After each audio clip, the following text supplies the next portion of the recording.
And we're live! Welcome, ladies and gentlemen, back to Save or Dice, the Court of Wyrms season finale. Thank you so much for joining us. I am Cody with Taking 20. We, of course, have Jacob BUDZ with XP to level 3, Jordan Peterson, a.k.a. Jorphdan, the PH is silent, not that Jordan Peterson, Tia Zimmer, a.k.a. LauraLania, and the Whiskered Warlord, David FRIANT of Nerdarchy, is behind the screen and is killing us and throwing terrible undead and dragons and all kinds of stuff. Whatnot. Here with some words, beautiful words, poetic words even, some might say at times, very Shakespearean in nature, is our thespian, not Jordan, Jacob, take it away. Is this our sponsors? With our sponsors, yeah. Talk about guys. Holy crap! We have some really cool sponsors. We got three of them. Three of them count three sponsors. The first one is Fantasy Grounds, our online tabletop thingy mabobber of choice. They're cool. They're on Steam, and like we keep pointing out, they have these really cool dice features. You can keep rolling them around, and it's really cool. And you can import characters and get all that kind of stuff. Norse Foundry, they sell stuff, and there's a promo code. I think Norse Foundry just sent you some pretty cool stuff, didn't they? Yeah, and oh my gosh, yes, they sent me really cool dice. They're like metal and they're really awesome. They roll terrible, but I love them anyways. They're pretty awesome.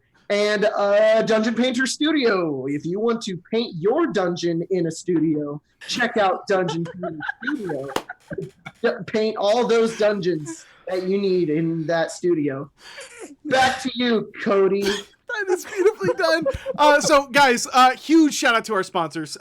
Thank you guys for supporting the sponsors. Easiest way to support the show, support the sponsors. It makes our life easy. We got cool stuff. We can put more shows on, all that jazz. So, without further ado, the Whiskered Warlord. Nice. The last of the arc. So, snap. You guys had just basically fled the Court of Wyrms. You had kind of gone on this little jaunt into that mysterious dark area that everyone pretty much just ignored as if it didn't exist, as if you could not notice it. And in there, you found the betrayer himself, or what was left of him. He convinced you to go back to his city, to where his body is, and you guys went along with it. And you started getting the vibe that he might not be telling you 100% the truth. And at some point you guys are like, yeah, we're gonna check out now. And he was like, no, you're not. So there was this harrowed chase back to his throne room where he was banished by your wizard Sahim just in the nick of time.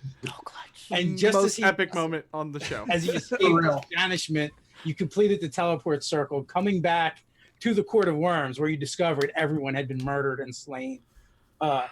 From the keeper, everyone except for the keeper's people, that is.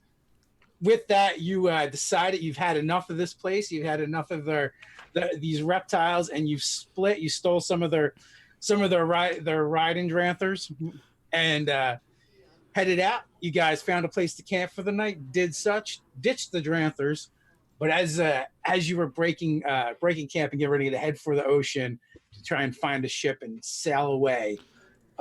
Couple dragonborns in leather armor, wielding blades and covered in blood. You can only imagine the blood of their fellows. Came strolling out of the woods, and a black-fletched arrow came flying straight towards our heroine, Fiona, which at the last minute you dodged out of the way artfully. And that brings us to where we're picking up with initiative. Oh, snap. Snap. Do we have a map for this, Dave, or no? We do not have a map for this. Okay. I had used 2 points of lucky, I think, on that, so I've only But if you do want a map, check out Dungeon Painter Studio. Guys, just kidding. Available now on Steam. Tia, I believe you used 1 point of lucky. Okay, good. That's good. You still should have 2 left. And speaking of lucky, you're up. You also hear rustling from the clearing behind you as well. Okay, so how many enemies, whatever, do I see here? So as you look around, You see the 2 in front of you, and Okay. then you see there's 2 behind. Okay, so I want to whip out. It always sounds so bad. So I'm gonna whip out. What are you whipping out, I'm Cody? gonna whip out some deck of illusions here, right? You're gonna whip out your deck? I'm gonna whip out my deck as Nice. hard as I can Whip it Nice. up. to just Whip really it whip up. out this deck, and I'm gonna pull a card. Ha! And I'm gonna throw it on the ground. Oh, gross! Oh, nasty! And that is the Ace of Hearts, which is. It could not be more fitting. An enormous red dragon appears Oh shit! on the ground, Oh encircling itself kind of with a big roar and a set of flames about the ground. So there's 2 of them on like one side and like 1 or 2 on the other is what you were saying? Yeah. So you guys had just broken the Lehman's tiny hut, I believe.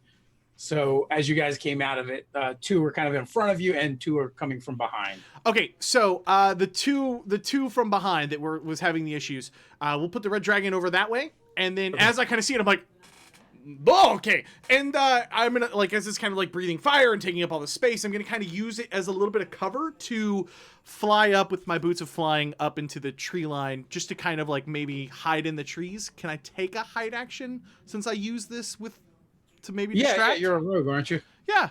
I guess it's rogue things. Rogue things. All right, I'm gonna do rogue things. So that's it. Nice. That's all I got. Okay, make your hide check. I gotcha. I'm pulling it up right now. Stealth check of +8. Okay. 10. Bam. Nice. All right. Sahim, you're up. Sahim looks a little nervous, and he casts Mage Armor on himself. Nice. What is it that we're fighting? What do we see? There's 2 Dragonborn wearing leather armor that is splattered with blood, and wielding clubs that looks like they've just used to bash in the brains of other Dragonborn. Okay. And there was an arrow that came flying out of the woods. Okay. And if possible, I would like to back up into some bushes maybe, and also get some cover or something. Okay, seeking cover. Absolutely, you may do that. Sweet. All right. I know. I started looking for real dice. Silly me. Where are my dice? Why, they're at Norse Foundry. Guys, Norse Foundry. Check out Norse Foundry if you want some dice. If you want some, check out our sponsors with all of our their beard oil. They don't have beard oil. Grab some metal dice at Norse Foundry. Grab Coins? yourself Coins? pencil dice. Coins. They got pencil dice over there, They do right? have pencils. Oh, Pencil yeah. dice. Those pencils are awesome. Does a 16 hit you, Fiona? A 16 does not if I use my shield as a reaction. You can do that. I am going to do that. So on one reaction, it was a Crossbow bolt +5. Yeah. slams Okay. in. So yep. Do it. I'm. That's no bueno. And okay, with that, let's see. This has not been great so far. It's gonna be fine. Perfect. It's all going according to plan. I'm a rogue. It's gonna be fine. We're fine. We're basically gods. What happens every time someone says that on any D&D show ever, dude? So Fiona is up. All right, I am going to be launching a chromatic orb at level 2, and my character doesn't know shit about dragons, so I let's didn't know you go. could cast spells. I'm a arcane trickster, so. Oh, cool. It only took me till this episode, the last one. Very sneaky. I go through my verbal somatic material motions, and as I'm launching the orb, we pass the trials, we'll destroy you as well. And 4-inch diameter at second level, you can cast it for 1d8 above that. So I believe that's 2d8 of acid damage, if I'm not mistaken. Can I just click, drag, and drop it in here? Because that would be amazing. Nope. So it'd be 2d8 damage. No, I have to make a hit roll with Make an attack my. roll. Yep. Yeah, So if you click the little spyglass or something, I think it that's a miss. will lower. No, never mind. Thank you. So you're. I see. I see here. So I could have. I'm just gonna test it here. I could have done that, and it would have made it much easier. But I missed with the attack. Got it. Thank you. Oh, and it would have been 3d8 plus 1d8. Got it. A glob of acid goes flying by one of the Dragonborn, and it hisses at you. The draconic trials will mean nothing soon enough. Right as dang. the armies are amassing on the fields of Prow, which each slain enemy brings Ignar the Emperor closer to escaping the nether realms. We don't care about this world. They're gonna vote for our next president, and we're thinking that the polls might push it. Shut the fuck up. We want to leave. Like, sorry, that seems brutal, but it's true. Like, I don't think any one of us gives a fuck. Like, good, destroy your world. You are not nice people. We do not want to stay here. And I don't have. So that was my action. If I move away from them, I'll probably take a attack of opportunity. They have not closed yet. Okay, then I would like to retreat 30 feet away towards the. No, because am I gonna know? Did I see him throwing the card with the dragon, or is there just another fucking dragon? You probably saw him throw the card, and you've Okay. seen him summon monsters before. Okay, so I'm gonna go as close as I can to the dragon then, and be like, "We've got dragons too." All right, what is that? Is it a intelligence saving throw, Cody? It doesn't even talk about a save. Yeah. It just basically is like someone who uses an action to visually inspect it can pass with a DC 15 intelligence. But there's no like initial save. Yeah. So on their turn, if they like go and look at it. Yeah, and also it's like if they interact with it, it's pretty obvious that it's an illusion because they're like whoop right through it. They Scooby-Doo it. Well, I'm going to say, all right, the four of them fall back into the tree line. Like they're kind of hiding. I'm not sure how well they're hiding, but let me see. Let me grab some of these. They drop back into the tree line, and you could pretty much see them all, like as they're kind of like hiding behind trees.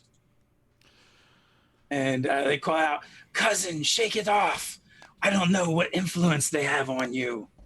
These hairless apes." Cousin. Brody, dude. What's wrong with you, man? And that brings us to Flinrin. Is there anybody within 20 feet of the Dragonborn? Of the dragon? Of the dragon. The guys attacking us.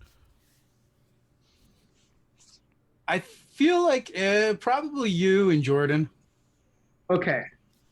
I'm going to do the good old trick of aiming an AoE spell exactly 20 feet behind them, so only the edge hits them. Which ones do you want? The ones that came out from behind you guys or in front? Oh, there's two different kinds. Let's go with the ones that are like cowering, or which ones are like out in the open and attacking us?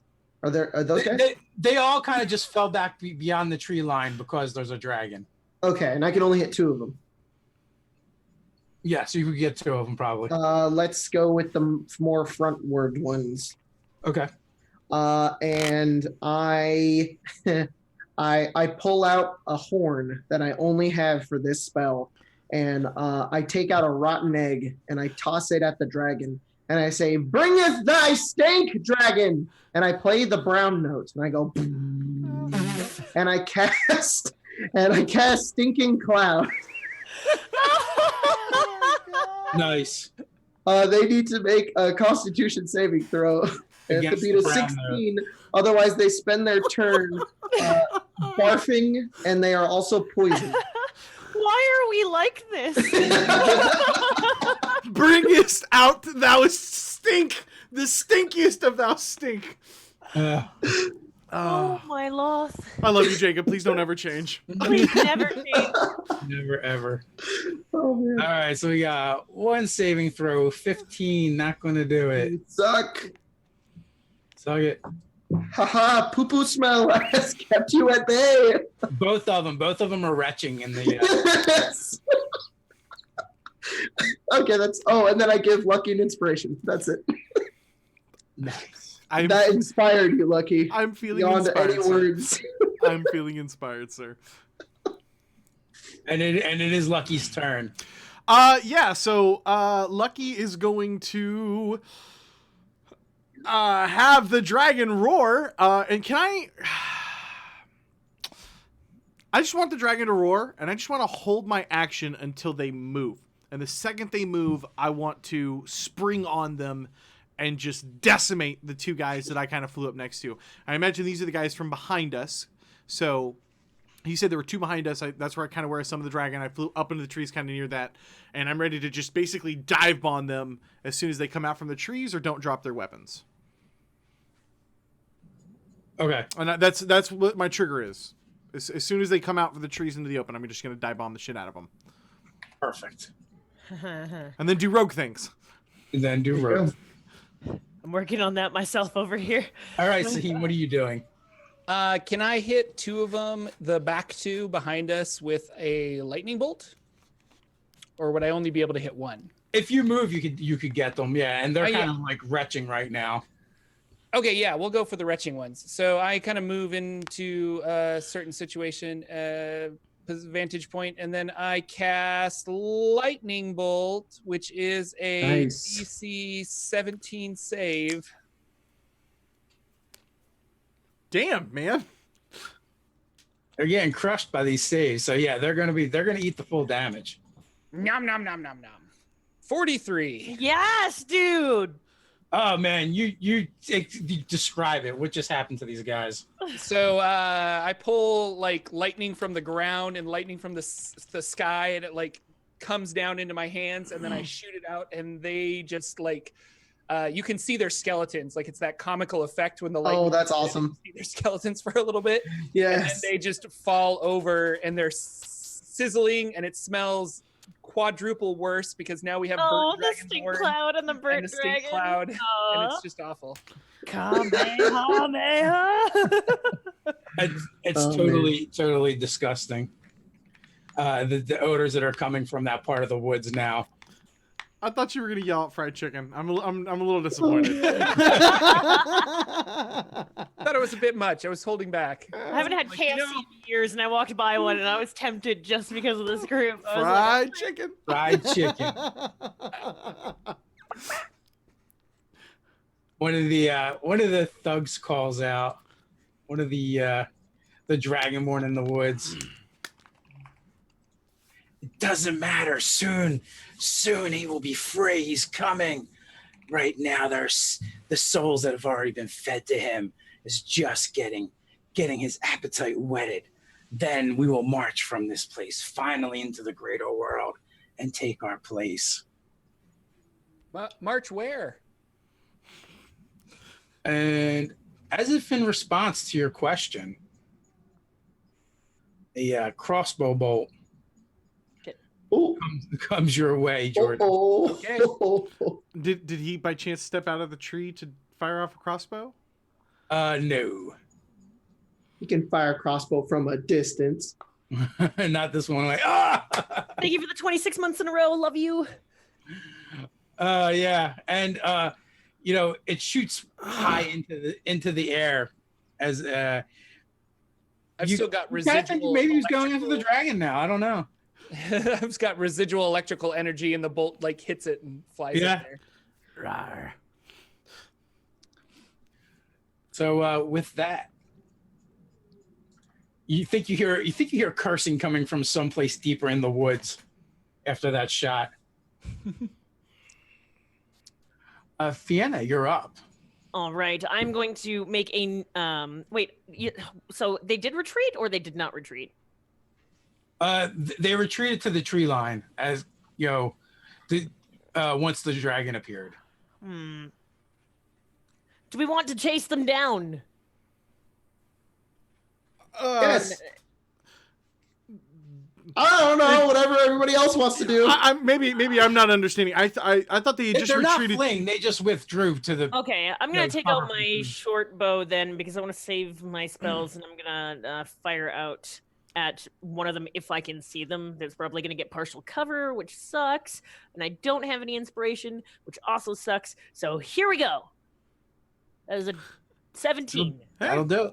All right, that is going to be 1d6 plus 3 piercing damage for a total of 4 damage. They cannot leave this place. It would not be safe for us. Ah, you stupid witch. No, I'm a stupid bitch. Get it right. Ooh, dang. Self-roast. Once the mages complete their task, it won't matter. You'll be as dead as the rest of them, no matter what. Then why not take us as allies? Surely we could aid in your cause. I say as I'm like moving around trying to line up another shot. And that's my turn. So you use your attack action. Anything else you want to do? Just moving, kind of strafing, I guess. Just trying not to stay still. I know that it doesn't really matter mechanically in character, but for purpose of storytelling, like 30 feet strafing, kind of to get further away. Okay. Perfect. And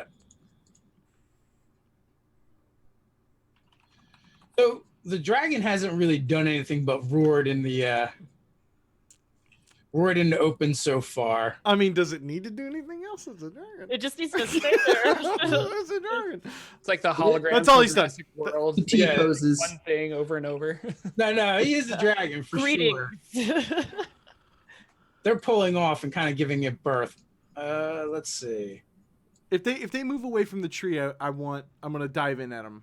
I basically just don't want to get in there behind the tree lines, and then all my allies are like way over here, and then I'm back there fighting alone. Like, that's no bueno.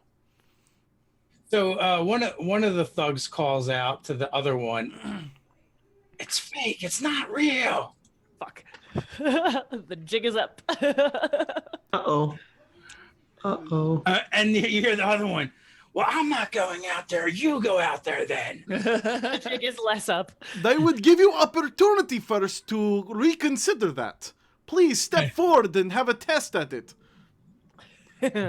Ooh. We have, after all, completed trials at Court of Wyrms. So the one does dive out of the brush wielding his club and heading towards the halfling. You may trigger your attack. Hooray! Yeah, so movement and then rogue things. So first attack, ka-chow! 24. Well, you technically only get the one attack because it's a ready to action. Okay. You still get your sneak attack, Ignore the 17. I was trying to roll this. So 9, 25 points of damage as I dive in at him with my rapier. Yes. Well, that successfully has changed his focus. That is for sure. Good. And then I would like to finish my move. I would like to finish my move positioned on the farthest side, so not the. I don't want his ally to come up and get behind me. Okay. Yeah, you can kinda, actually do that. I want to be on the side, so yeah, that's it.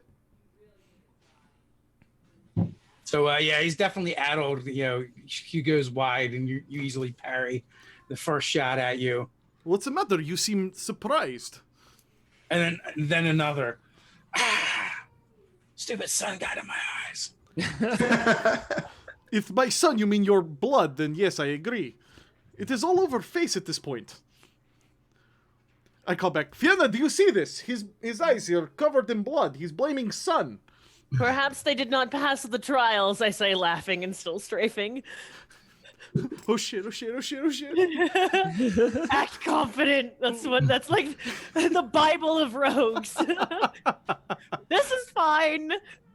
Nothing is on fire. There is nothing to see here. So the one that's cowering behind the tree pops out with a heavy crossbow, firing at Lucky and missing badly as well. Freaking dice. Sun must have always also been in his eyes. Isn't it raining? With that, Flinrin is up. I look at Lucky and I say, "Hey, do you need like an opportunity to get in there and stab them?"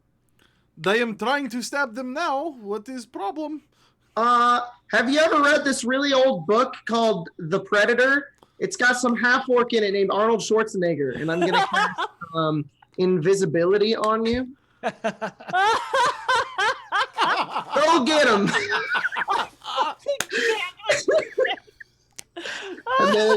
and then I'm gonna back up after casting that on him and give an inspiration to Fiona gets it. And that's my turn.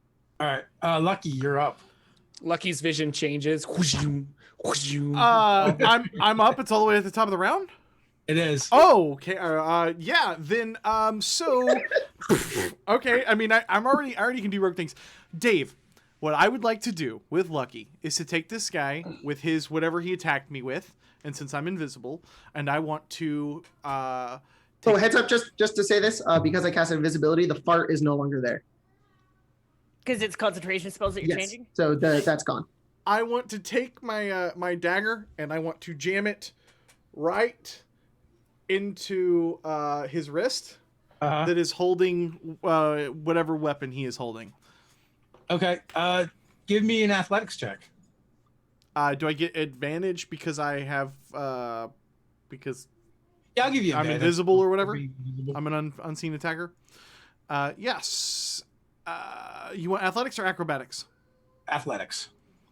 There it is. There's the first one is an 18. The second one is the first one is an 18. That is more than enough. I'll let you do your dagger damage, but no sneak on that one. Okay. It was the disarm. So I mean, it's just one piercing damage. Yeah. You are no longer invisible. I mean, did it cut his hand off? Did he drop his weapon? Did that do anything? Yeah. You basically pierced the tendon and made him let go of his weapon. His weapon's Nice. at his feet. Okay, perfect. Then I want to take. I'm gonna totally disable this guy because I want to see who's chasing us. So I'd like to take my rapier now and shove it deep into the inside of his leg with a regular rapier attack. So 15. Like up his That'll leg hit, yeah. or into his leg? Wait. I can I use my bardic inspiration to increase that? I can do that on attack rolls, right? Mm-hmm. You can, but you don't need to. Okay, well then I won't.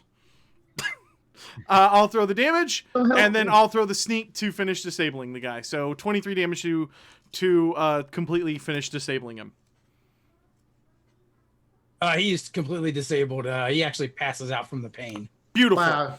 You made him a disabled person. I'm going to turn and use my movement to close on the guy who shot a bolt at me so that he cannot shoot more bolts at me. He's got to go get a handicap sticker now. And that's the end of my turn.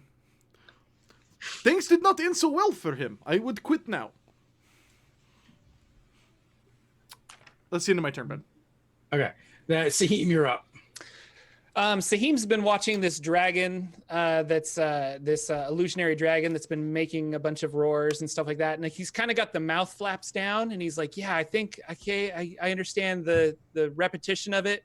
And I'm going to cast a minor illusion to make a big draconic voice come out of this dragon. Yes. And it's going to say, all of you hiding in the woods, leave now. These people are under the protection of Krevnor, the red dragon.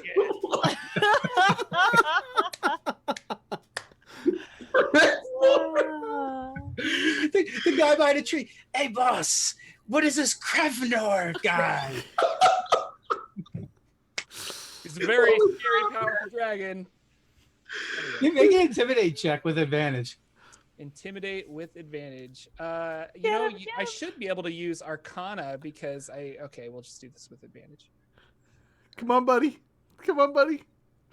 You can do it. You can do it. You can do it. 10. That is Average.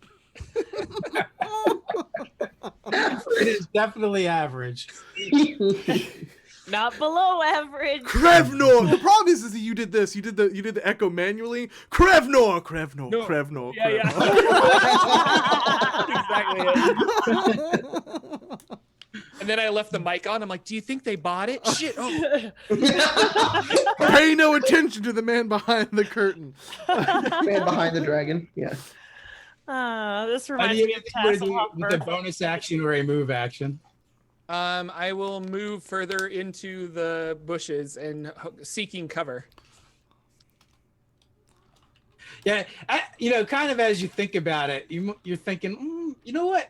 They might actually know of the other dragons in the area. He's a new one. He's a new one. He's from out of town. So stepping out of the shadows, Sahim, in front of you is another dragonborn, very lean and gaunt looking, with short swords in hands, and they're whirling in your direction. The first one is an 11, is going to miss you. Yep. The second one is an 18. I cast shield. Nice. It's diverted at the last minute. You stupid wretch. And he inhales and then he exhales in your face. Give me a Constitution saving throw. So I don't think I have advantage on Constitution saving throws. Nope. Okay. Constitution saving. Did you by perchance get inspired?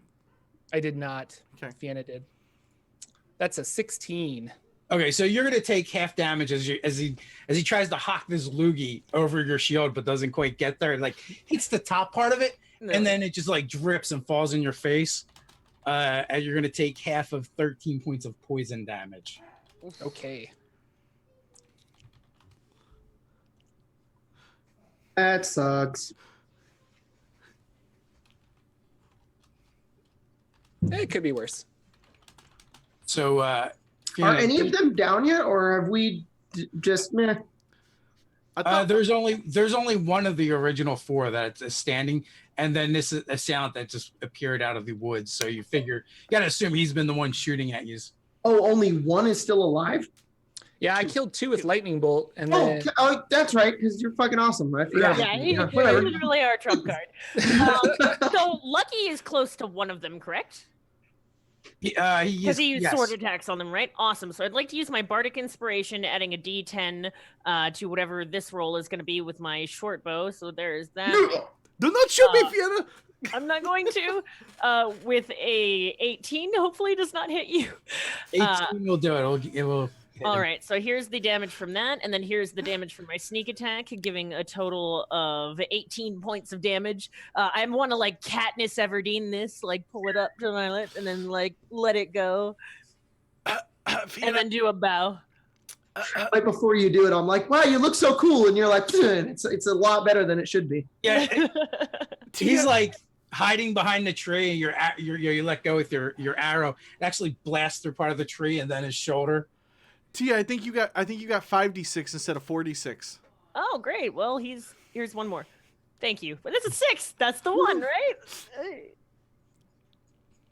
I must. And he's looking pretty bad. Let me change that in my fantasy grounds. I had the same issue when Dave leveled us up. And I will continue strafing, trying to get a sight on the trees to see if there's any more of them coming out. Okay. With that, the one that you just nailed kind of whirls from behind the tree and lets loose with a barrage on Lucky. Since Lucky, you're right there in his face. You pick off his attack with your rapier easily, but the second one slides on through, slamming into your shoulder. For a whopping 4 points of damage. Oh. Ow. And then he starts doing like this chicken thing. He's like, and pops a loogie right in your face. Give me a con save. Ugh. Gross. Nasty. That is just rude. 20. Oh, yeah. Oh, no, we lost somebody. All the overlays are fucked. No, You're going to take half of 8. So you're going to take 4 points of poison damage. Okay, so just a total of 8 points with everything said and done. And we will have Tia back here shortly so we can get all the overlays fixed. Just bear with us, guys. I am like in between the overlays. Whoa. I'm everywhere. Oh, there you are. Now I am back. And- Yes. And now you're in Dave's spot. And now everything is fucked. I You're running the game. You're the dungeon master. I'm totally ready for this. Oh no, but on my layout, I'm totally fine. So, hey. Are you serious? Yeah, it's totally fine for me. Fuck you, Tia.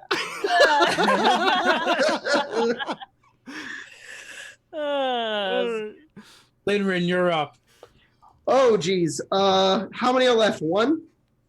There's two. There's two? Okay. What?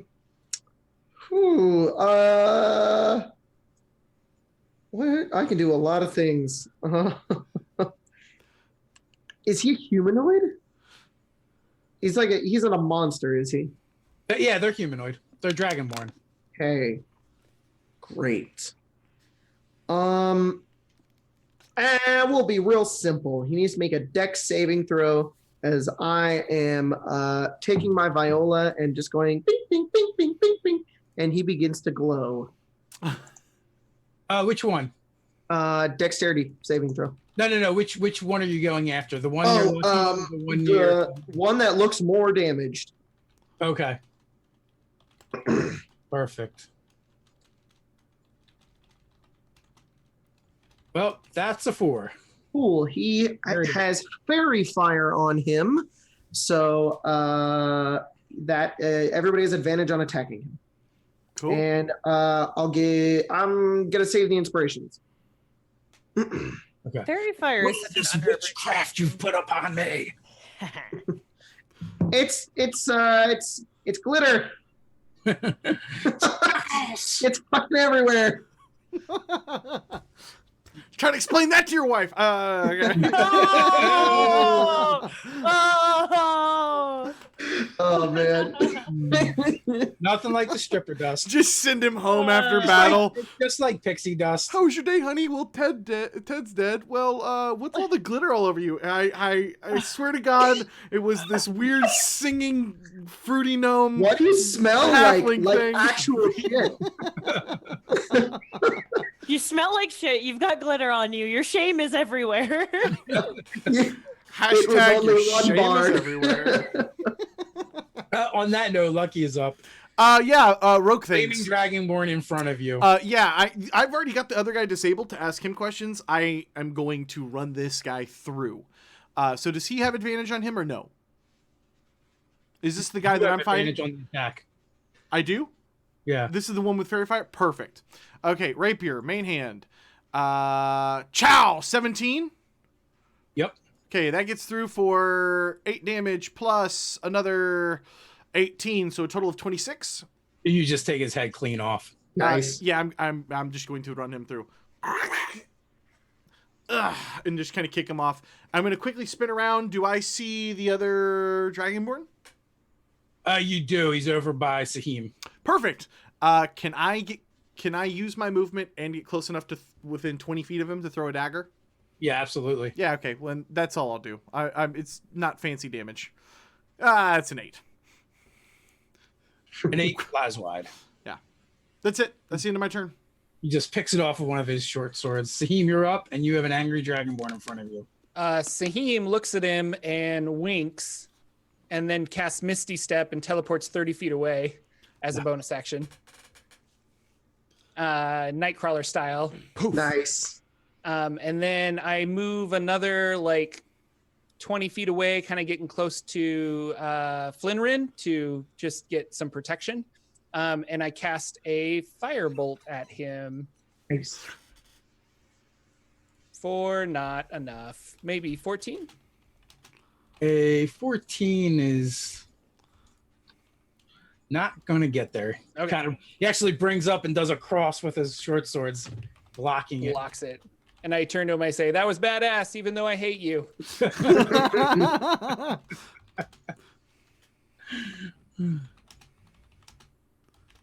With that, it's his turn, and seeing as Lucky is actually the closest to him, he rushes Dodge. forward. Dodge action. Perfect. Is that not a thing we can do anymore? You're Dodge. you're dodging away. 25.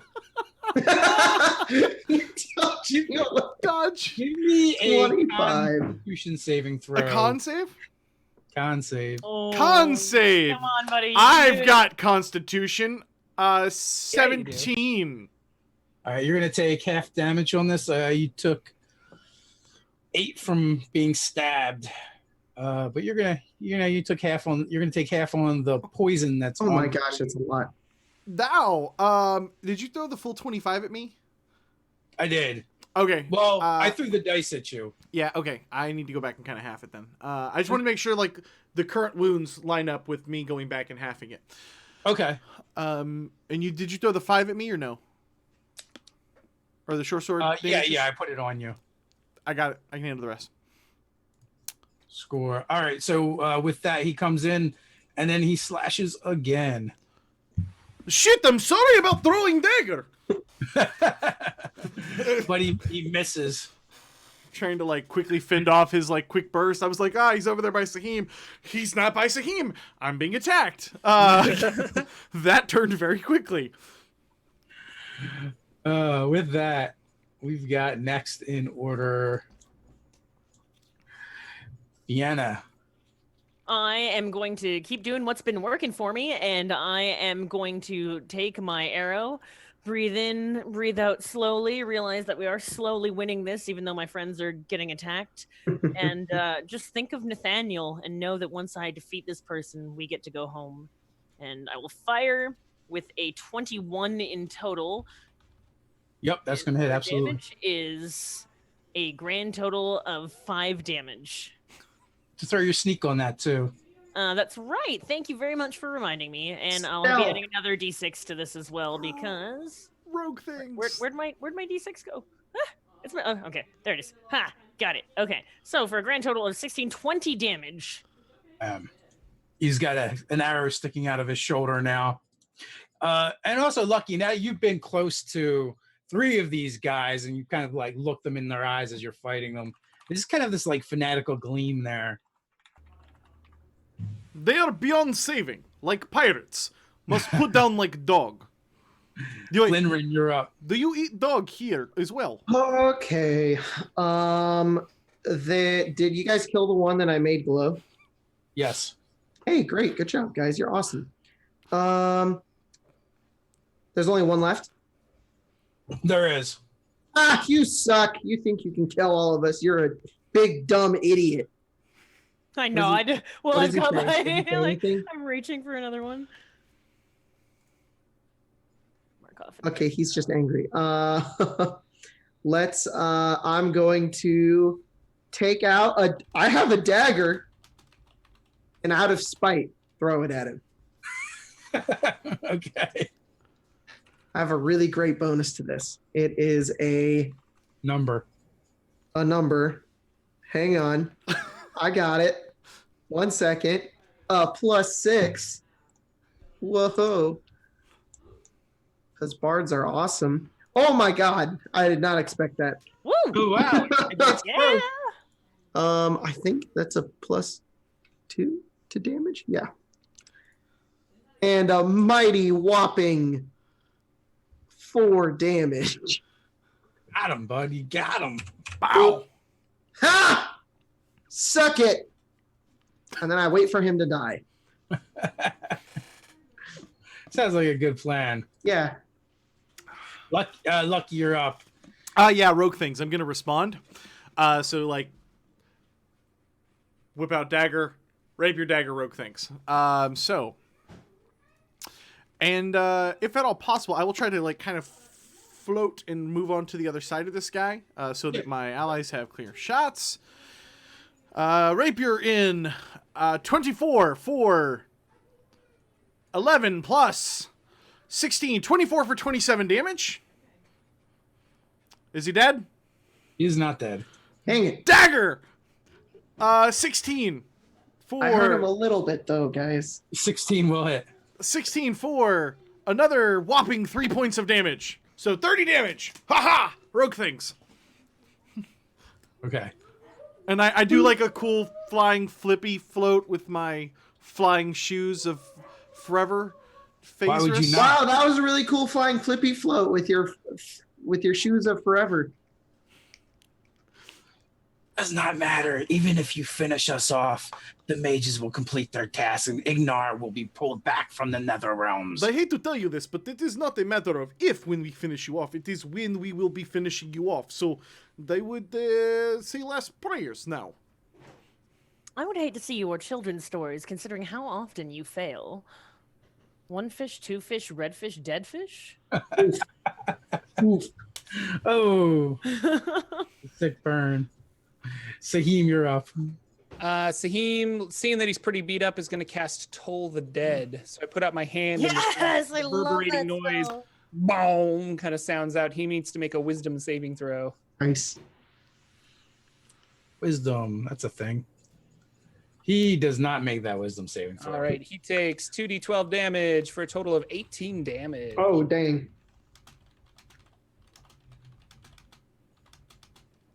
All right, he's still up, still hanging in there, Holy cow. but he's like not looking good at all. Until death. And then he lunges. At Lucky. Dodge. Lucky move, no. I mean, I've dodged. 16, does that hit you? Shit, I got 16 AC. That would be a yes. And the second one goes wide. Ow! Deflect the other one. All right, give me another saving throw versus poison, Con. I hate you, Dave. So I'd like to Another hear. 20, son.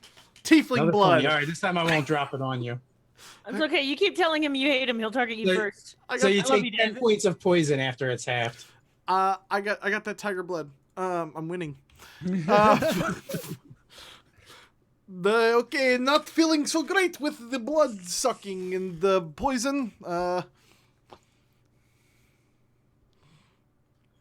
Keep the poison out, put the blood in. That's my advice for you.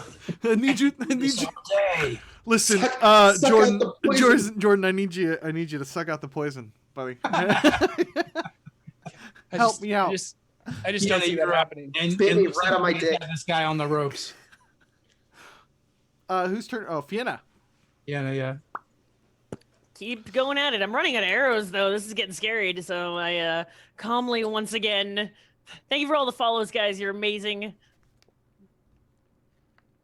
Ooh, 26. Nice. And again, with that big boy sneak attack damage, 8 plus 11 is 19, plus another 6 is 23.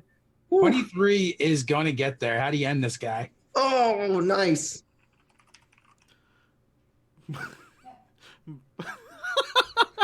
By typing.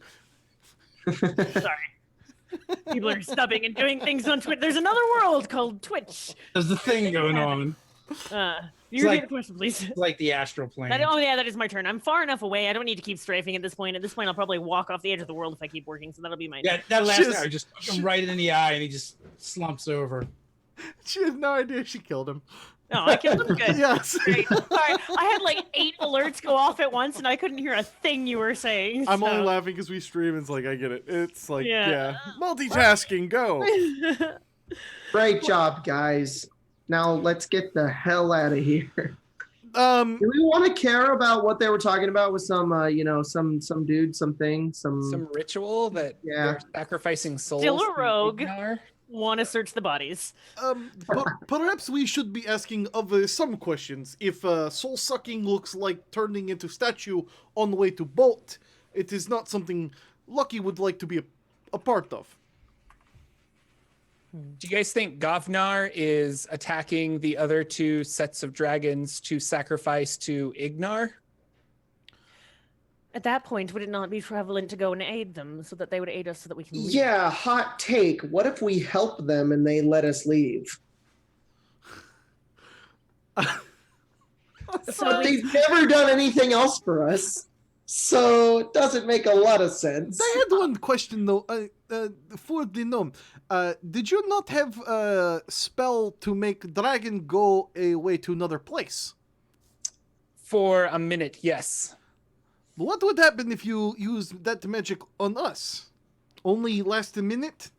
It would only last a minute, yes, sadly.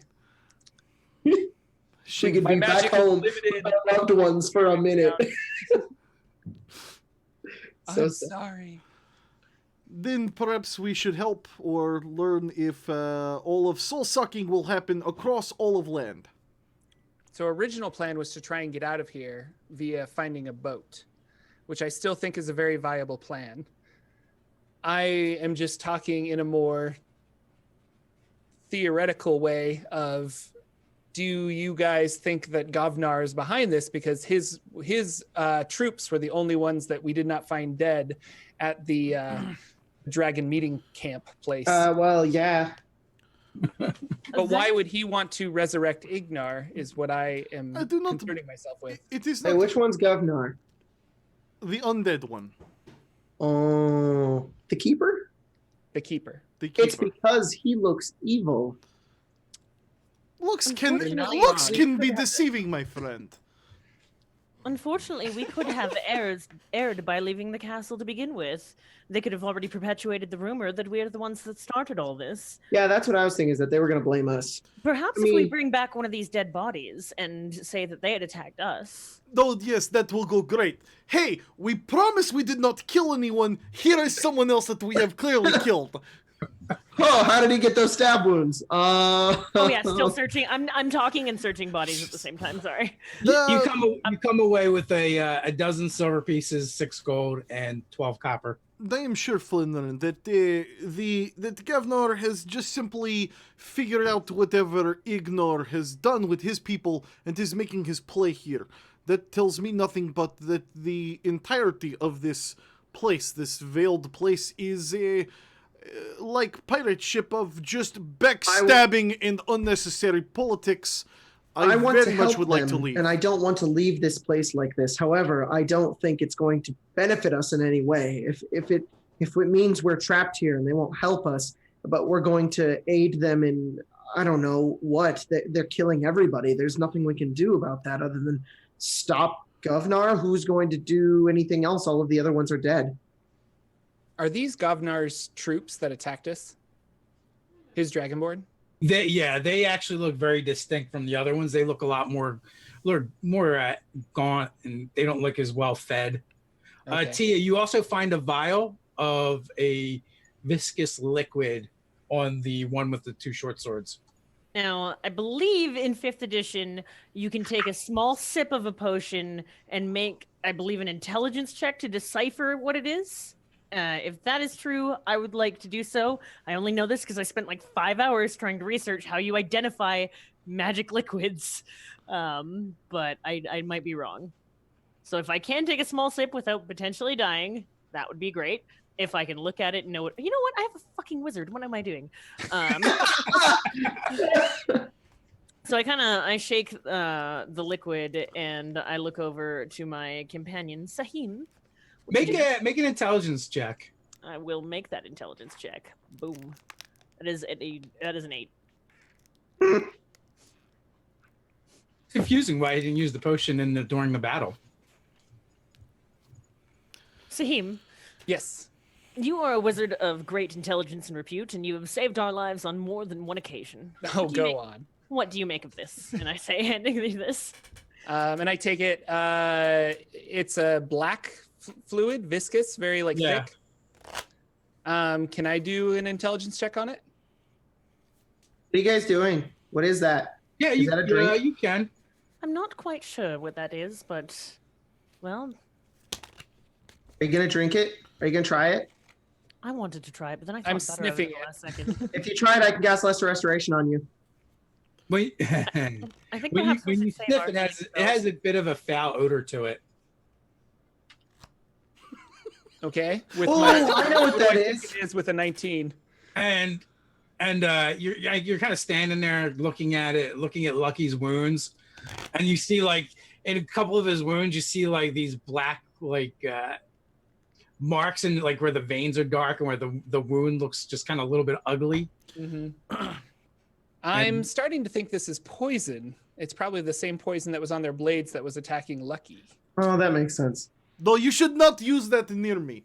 Dave, I have a question. I want to find a really big log that I can pick up. No, I say log. Just a big branch. A big, heavy, thick-ass branch. Okay. Not like a mace. I don't want to take one of their maces. I'm going to walk over to the dude that is unconscious that I've disabled, and I'm going to whack him on the kneecap and try to break his knees real quick. Why? I will explain to you why here in a second. Yeah, I mean, you could probably hobble him with a little work. I don't understand. You know the scene in the movies where they're like, you won't shoot me? I'd be like, bam, bam, bam, bam, kneecaps. You're never going to walk again. You're no longer... I don't understand why this is an issue. Anyways, so I want to disable this guy's kneecaps from being able to but you're walk. not going to be happy. And then I'd like Flinrin, I'd ask Flinrin to come over and be like, can you wake him up? Well, first off, did that wake him up screaming? I mean, I want to break his kneecaps. I mean, if it didn't wake him up, I want to get Flinrin. If it woke him up, I want to have a conversation with him. You know, I feel like it wakes him up and then he passes out again. He passed out again. Okay, perfect. Flinrin, Yeah. can you help? I need to speak to him. I don't want... Okay. Give me 1 second. I got a lot of spells for an occasion like this. All right. So please, if you could avoid the southern areas, I do not want him to be able to walk again. Okay, you want him to wake up, but I could make him laugh really hard. Can you wake him up, but not make him walk again? That's evil and horrible. That is all a matter of perspective, my friend. I don't know if I agree with your methods. Hang on. Wait, hold on. Fiona, I give you your vial back. All right. I literally just want to interrogate this guy. I don't have time to tie him up. I just wanted to break his kneecaps. Dave, all I'm trying to do is get a couple of questions answered from him. All right, I'm gonna cast Healing Word on him. Okay, but not only on his head. Pain is scary. They're paralyzed from the knees down. I'll step up. What have you done to me, you savage apes? Well, in fairness, you did attack us with daggers and poison and bolts, and it's too much for me. This is much better. I need to know what exactly you are meaning with mages and soul sucking. That is particularly important to me at this moment. And I'm gonna kind of hold the sword up, my rapier up, kind of hold it up like this, and I'm gonna put it right on his crotch. I would believe it is probably also pertinent to you at this moment as well. Does not matter anyway. You're already too late. The souls are already being fed to Ignar now as we speak. The armies clash on the field, and before the day is out, he will be in this world. Who is he? Ignar or Gevnar? Ignar. The forbidden shall not be forbidden any longer. I'm hard of hearing. Did you say Ignar, not Gevnar, though you are Gevnar's men? Yes, I serve Gevnar. Why are you summoning him? You serve both Gevnar for the interest of Ignar. He actually looks exasperated at this point. Yes, but what does it matter in the end? We are all going to serve Ignar. Yeah, why are you summoning him back? That is not my place to question. Let's go back a little bit, my good friend. I'm going to call you Derek. Listen, Derek, I am trying to find out exactly, my good friends here, it's important to us. Yes? I kind of wave as he points to the good friend. Like, no. What exactly summoning mages do you mean? And I'm going to take the rapier, and I'm just going to kind of start pressing it up and firmly, like I'm about to slice a big, long, unpleasant thing in certain sackle areas. Yeah, he glances down and gives you, kind of a glower, but... I mean, I don't know their anatomy. I'm making assumptions here. Yeah, that's fine. Sharp and pointing things is pretty effective against most people, though. The Prow Flats, all 3 armies have gathered. As warriors fall, the souls shall be siphoned to the chamber of scales beneath the court of worms. And they will be fed directly into Ignar so that he may return to this realm. All of the souls in this realm? Is that what you're saying? Or only those present in the room? This is important. Derek, please Only listen. Only the ones that die here.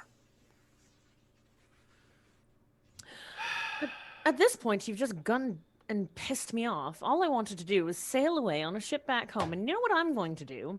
I'm going to march in there, I'm going to help the other side, and I'm going to destroy Ignar, Gavnar, whatever Nars there are left. You impudent little whelp. You are not even deserving of the title of dragon. Do you know how pathetic it is that you were beat by hairless apes? I punch him. I'm going to have to send you into the afterlife. Funrin. Punch him. To knock him out. Oh, God. In the middle of her The speech. indignity seemed to be sinking in, and then he gets punched and knocked out. It's like perfect Grand Sorry. Budapest Hotel moment. I feel like we were doing a lot to him there. I mean, he didn't really deserve all that. They tried to kill us. They deserve exactly what they got. Now, I'm actually with you. I'm with you on this. I believe that we should help these people. I think that we should make our names known here and have it etched in forever and eternity, so that the next time if we get pulled into this world, because who knows if it'll happen again, we can march down the streets with our head held high, and we can have another party before we go. But I must insist that we move quickly. My Nathaniel is waiting at home. I am always ready to help someone in need. However, I know that Sahim needs to rest. We all need to take a rest. Oh, that's true, yeah. We were attempting to gather fire for a longer rest than we normally take instead of short rests, and I have no idea why I distinguished them in those two ways. You guys had actually taken the long rest. Yeah, we've taken a long Okay. So we could take a short rest and I could get some spells back. And we also could build that teleportation circle to this point that we kind of Good idea. We could always use it as a backup. Yes, that was still, I think that part of the plan is still... Here's another thing. If we build a teleportation circle here, we could teleport back to That's the Court of true. Worms and go to the basement and try to like turn off this device that's siphoning souls. You're reading my mind. I cannot believe we are saying this, but I think we must go back to Court of Worms. Or we give Flinrin a white flag and a megaphone, and he preaches he preaches peace, and we fly him directly over the battlefield, and he gets everybody to just sing songs, and they There we all go. love each other, and we stop the Yes. fighting that way. Fantasy We'll grounds. have thank you rainbow for the flags. cheer. Is that how normal history is written in your world? What did you call it? Toriel? Toril, Faerun. That is strange battle tactic. Not used to that. But Yeah, because it's not really battling. It's more like peace. We What's could up? The try Great that. Gnomish War of '87 was ended, so this, Sahim, did you happen to It's perhaps like drink some of battling that only the liquid? opposite. Are you feeling all right? I go up to him and I like motherly like put the back of my hand and like checking his temperature. Like, are you okay? and I'm like, no, I'm fine. I'm fine. I'm going to check your prostate. So just to be on the same page with you, Sahim, you want to return to Court of Worms, where they are going to suck out souls and have eternal battle. And your plan is to have flying halfling singing, carrying white flag to make people hold hands and sing and skip as well. Well, Goodbye, my lord. I when you see say it no like that, flaws. as a last resort, maybe as a last resort. I If we can take care of this soul siphoning machine. I see no problem with this plan. You have fun with plan. If we fail to defeat the enemy, Perhaps, let's just fly around. perhaps we have separate plans involving some people and some of others. What is your plan, Lucky? I do not have plan outside of returning and trying in whatever ways to help. You know much more about magic. I do not know if it is something that we would even be able to disrupt or not. Sadly, I don't either without actually going and seeing it. But normally wizards, liches, whatever they are called, get together and make big magic. It is a long process, yes? Correct. What happens if process not finished? Then the magic would fizzle out into the ether. Then we would just be facing whatever magic users in small room? Yes. Well, that is odds I like. Okay. What are we doing? I zoned out. That's What? Flittering. We're going Oh, to it's go and Flittering? be heroes. We're gonna go. Oh, and okay, all right, I'm be cool with that. Goddamn heroes. Back to the Court of Worms. Yes. After you take a rest and replenish your spells. I am not feeling so great. On scale of 1 to about 73 or so, the random number, I am feeling about 40 or less, perhaps. We are taking a short rest. I can play a Song of Rest and give you everybody an extra 7 hit points. I took no damage, so I'm okay with it.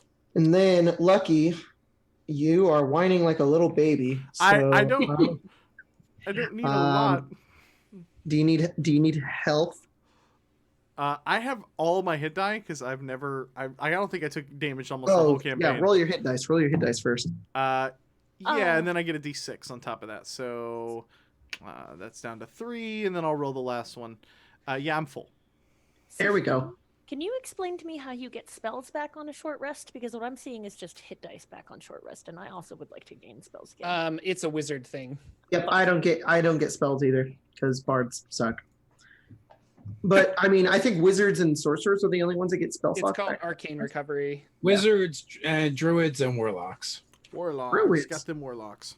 Well, that's an interesting thing I Yep. didn't know. Well, and I'm like, warlocks, duh, because they only get 2 Thanks. freaking slots. All right, guys. Are we really going to do this? Are we going to go just into the belly of the beast?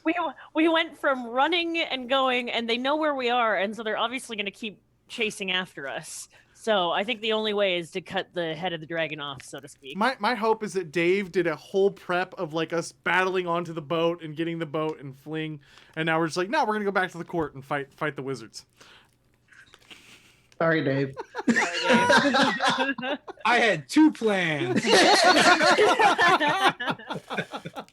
Hey, how do we want to get back there? Bravo. We go right on our little Teleportation lizards? circle. Teleportation circle. The lizards. Yeah, we fucked can off, didn't they? teleport back to the throne because we know that place and we teleported from the throne. So That what? How? Oh, freaking yes!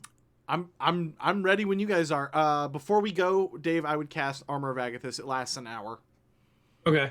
That's it. Oh snap! Should I prep? Should I give you guys prep spells? How long does this last? A minute? I'll do it later. So with that, you guys find yourself back in the darkness. But you've negotiated it a couple times before. But that being said, the darkness isn't as dark as it once was.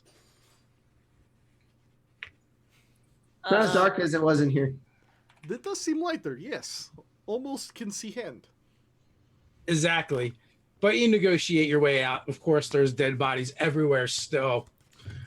Excuse me, pardon me. Excuse me, pardon me. oh, sorry, your hand. Now, Geez. Oh, gross. Fiona, you had done a little bit of exploring, so you actually know where there's a set of stairs heading down. Come And this actually, way. lucky you do too, because you found the stairs, but you went up them instead of down. I'll follow Fiona. Fiona's, I think, kind of leading this at this point. Mhm.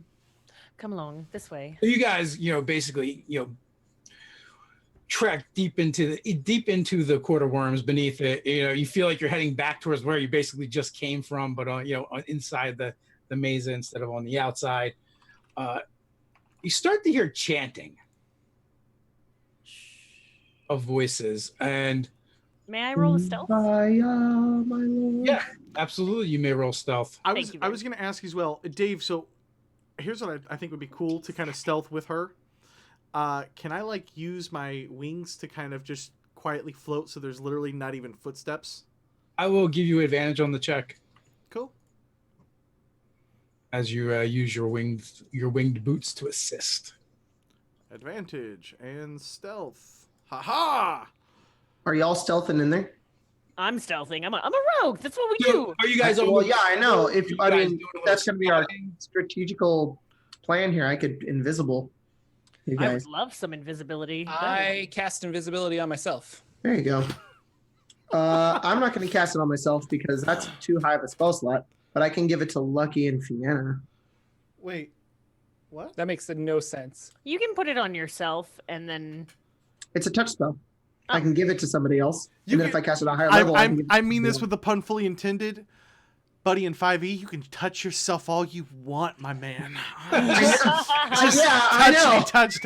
Oh, I cast it on me. You can When touch I mean, it. sure, you can touch your face I if that's touch what... myself. Ooh. No, the point here is that if I use I can use a 3rd level spell slot and get just you two, but if I could use a 4th level slot and get all 3 of it. I think the point Jordan was making was that those two are really good at stealthing. Oh, Boop, I cast it on me. I'm a dum-dum. Yeah, I will metagame in your favor for you. You've observed the two of them, in the weeks I wanted them to be together. really stealthy. Like Yeah. insanely stealthy. The most stealthy. Mm-hmm. So the question I was going to ask are the rogues going to kind of go off and scout ahead, or is everyone moving together? I have one question that I kind of ask the group before I decide that. I kind of lean back, whisper to the invisibleness there, and to Fiona. Mhm. And I mean, I want to I mean, I don't even want it to barely be audible. I do not want them to hear us while they're chanting. Perhaps if we take out one, is that enough? And I'm kind of like asking Sahim, like, can we just focus fire one? Will that be enough to break the... Slap my right hand for yes, hit my left hand. No, I say not knowing how invisibility works, like or something. No, I say they're probably channeling the magic to a focal point, and we're going to have to take out that focal point. So whether that's a person, whether that's an object, I'm not sure until we see it. But all of their chanting, they're probably sending their energy into one specific location. Does that mean it's T-Rex time? I did not understand a word. T-Rex time. Does that mean it's T-Rex time? It could mean T-Rex time, yeah. This motherfucker. Oh, Yes. never change. Yes. Yes. The Fiona, perhaps we should take out the first one we see with back to us and then move towards center of whatever focus of problem is. But if we focus them down, that is better than spreading out attacks, I believe. I believe that you and I should work in togetherness, and we should leave the spellcasters to point out which is the focal point to be destroyed. To their invisible lizard. Yes. Don't turn into a T-Rex until we're already inside. I will follow Fiona's lead. I feel like I'm a little bit more... I'm gonna put the poison on my blades. Ooh, nice, nice. Yeah, poisony blades. And maybe dip an arrow into it if there's enough to do that as well. I don't know how much I can stretch this for, even if I can do it properly, because I don't really... I've never... You can dose 5 arrows and your blades. So, Yes. Okay. so you got 7 strikes essentially. It's just like a bottle of bubbles. You just... You're done.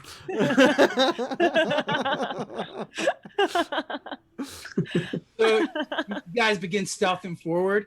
Before you even get to the chamber where the sounds are should have coming checked for from. traps. Is it too late to say check for traps on the way down the stairs? Totally I too late. interrupted No, there's you. there's no traps. Okay. But there are 3 sentries that you guys just take out. You got 2 rogues. They never see you guys coming. They're just basically dead. Oh, sweet. We get to do that. Nice. Yeah, nice. Nice.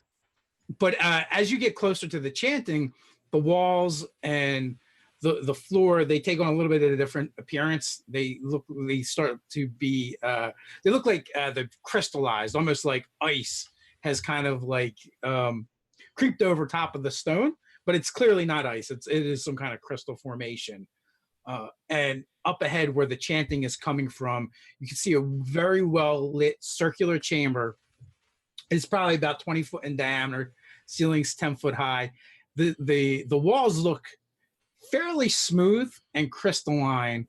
There are 3 pedestals in a triangle setting in the center of the room. Each one has a large, almost looks like a D8 crystal floating above it, probably about 24 inches from tip to tip. Yeah, yep. And you can see energy arcing between the 3 of them and shooting up to a larger one that is 3 times the size, floating in the air. Standing around each of these pedestals is a dragonborn in robes. 3 of them have much more ornate robes that they're wearing, and they're working with 2 others each. So there's a total of 9 of them in the chamber that you see. And standing in the doorway, kind of facing each other, looking in at what's going on, as well as kind of looking down the hallway, are 2 heavily armored dragonborn soldiers. These actually look way tougher than any of the other sentries you were able to take out. Now, you see something strange reflecting on the walls within this chamber, and what you're seeing is an open grasslands, plains with 3 armies arrayed against each other. 2 of them seem to be a lot allied with each other, and they're fighting. The one is clearly losing to the superior forces. Then you see from the sky kind of swoop down a familiar figure. You see Ignar, except for in his spectral form, except for he looks much larger than he did before. And as he gets closer to the ground, his mouth is kind of like begins to open. And from the darkness that is the opening that is his maw, you see those spider creatures as well as the riders begin pouring out of his mouth onto the battlefield. As for Ignar himself, his ghostly flesh is kind of the way you see it, just there's a lot more of it. But you can see things writhing just beneath the surface. And every once in a while, you see a face or a hand kind of like stretch out from it. What are you guys doing? Is this attack? Is this attack time? Prize round, I'm hoping. Yeah, you guys are in the hallway. New plan.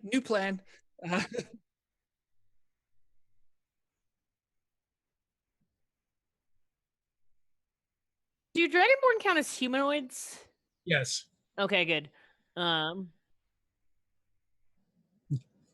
Okay. helpful. They're here to help.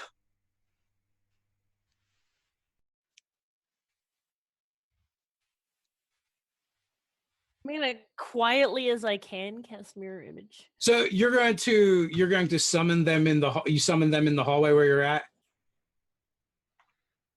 Yeah. But there were like guards in Cody, the hallway. apparently you're muted. He killed them. Oh no, I'm muted. I summoned a archmage and a mage apprentice with the deck of illusions. Like I'm just sneaky in the hallway like this. Put it in chat so you believe me. I'm so- casting mirror image quietly. The 2 Dragonborn soldiers look up and look in the direction of your illusions. I wasn't ready for them to walk out yet, but no problem. And so can I make them Dragonborn, right? I mean, can they be Dragonborn? I guess they can be. Or is it random? Yeah, I don't really know, but they're Dragonborn now. Okay, if they're Dragonborn, I'm gonna have them just kind of slowly float out and far, like they're not going straight towards the circle. I want them to like move that way, and because we're about to come out the hallway and go this way and like start doing attacking things. And I am going to go. I'm going to tell everybody. I think like I'm going to say, "Are we preparing to attack?" Because Yes. I think we're going to attack. Yes, it is attack time. Okay, I want I'm to cast going- hold person on one of them. No! Oh, okay. If she says that she's gonna cast hold person, I smack your hand. Okay. Fine. Draw my blade. Wait. Give me 1 second. I'm going to give Sahim a potion. Wait, Sahim, where are you? I'm right here. Oh, here. I'm holding out a potion. You can't see it. Grab it. Okay. Made of glass. Be I careful. grab your arm and then your leg. And No, then, the lid. okay, there The it lid. is. The lid. There. Oh, yep. There you go. All right. My God, we're gonna die. Right here. Oh my God, we're gonna What is It this is a die. do? potion of invulnerability. Fantastic. You're giving it to the guy who hurts the most. Good call. Attack team, attack! Go, go, go, go, go! Then I turned into a T-Rex. I we am. should So take there, out- the hall is only 10 by 10. Oh, I step out of the hallway and then turn into a Yeah, I'm gonna start charging. He said go, go, go, and he's invisible, so I'm assuming that he's going as well. And Yes. I'm gonna go and attack with my short swords. And I'm hopefully gonna get a sneak attack. This is shit hitting the fan! And we're gonna run in and... This is a terrible plan. Oh, Why did we... it's so terrible. But we got a T-Rex, we got an Archmage, we got... Do I get advantage us. because this is attacking from surprise? Thank you for following the stream. So I don't think there's enough room to turn into a T-Rex in there. It's a How 10 about foot a Velociraptor? Oh, okay, so the entire area is 10 foot tall. 20 feet circular, but 10-foot ceiling. No problem. I'm going to turn into something else. Give me 1 second. You're like, go, go, go. You all run into a T-Rex ass. And I feel, and I say to my friends, I whisper, before we charge in, I feel like charging after a fireball is going to make everybody a lot happier. I agree. And I start cast turn around. fireball into the Oh. circle of mages around the 3 crystal pillars. Yeah, cool. I'm game with all of that. I'm gonna shield my eyes for a moment. Go, Okay, go! would there be enough room for a giant ape? Yeah. I think the giant ape is as big as the T-Rex. Is it really? Okay, okay. They're huge, right? They're What about a giant crocodile? Well, does it say yes, you huge can or does it definitely do a say- giant crocodile. We'll do giant crocodile. I turn into a big fucking crocodile. I like don't the have flavor. crocodiles. What is that under? I like the flavor. Beasts? The flavor of the crocodile. Yeah. Yum. The tail is the best Because, part. you know, of the meat. chicken wasn't enough. Now we can have crocodile, too. Yeah, so Well, you guys have a surprise round. we're going to do the ambush things. 320. Get Okay. your fireball off first, though. Okay, All right, at least fireball. with the fireball, that will fill the whole room. Nice. Your intelligence sucks, though. 28 damage. All right. Huzzah. So now we got to roll a bunch of saving throws. We got this guy is going to pass. And let's see, 28 damage. Ugh, Yep. all the bookkeeping. This is fine. This is fine. Just stay alive until I die as a crocodile, and I can heal you guys. While the Whiskered Warlord rolls some saving throws, let's talk Yeah. about our incredible sponsors. Big thank you to Fantasy Grounds, our virtual tabletop of choice. Seriously, we love Fantasy Grounds. We love you, Doug. Thank you for being a part of the show for since day one. Same thing for Dungeon Painter Studio. All the maps you guys see here, and since day one, all the maps on the show Dungeon painting. have always been in Dungeon Painter Studio. It's like $14.99 on Steam. You make infinite maps. It's super dope. Go check it out. And a huge shout out to the Norse Foundry team, personally, just for hooking us up with some metal dice and for just being awesome and making killer stuff. And by the way, I love when they teamed up with Elderwood to do the mini hex chests. So go check out Norse Foundry. 10% coupon down in the link below. Nice. So, all right, well, that's easy. All the guys not in the fancy robes, oh, wait a minute. They just bought it. Nice. How many are in fancy robes? How many guys are there? So there was 9 spellcasters from what you Okay. can see. And 9 just went down to The 3. dead. 3. Nice. You incinerated them. So there's the 3 mages plus the 2 big heavy armor dudes left, is what you're saying. Yes. Cool. And a possible That's only dragon. 5 people. Let's do it. And the dragon downstairs. Don't forget the dragon downstairs. Ah, There's another dragon one downstairs. schmaggin'.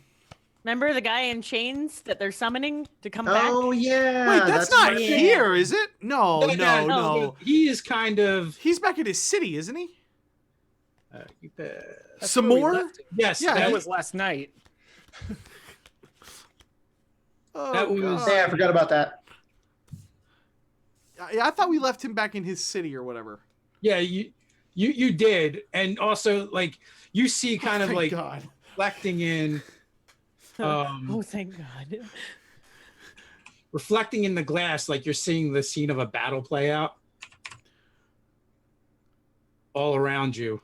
$5 says Flinrin is immediately gonna like go mess with that crystal. What crystal? So Do they know those what beams, about? those beams of energy have kind of stopped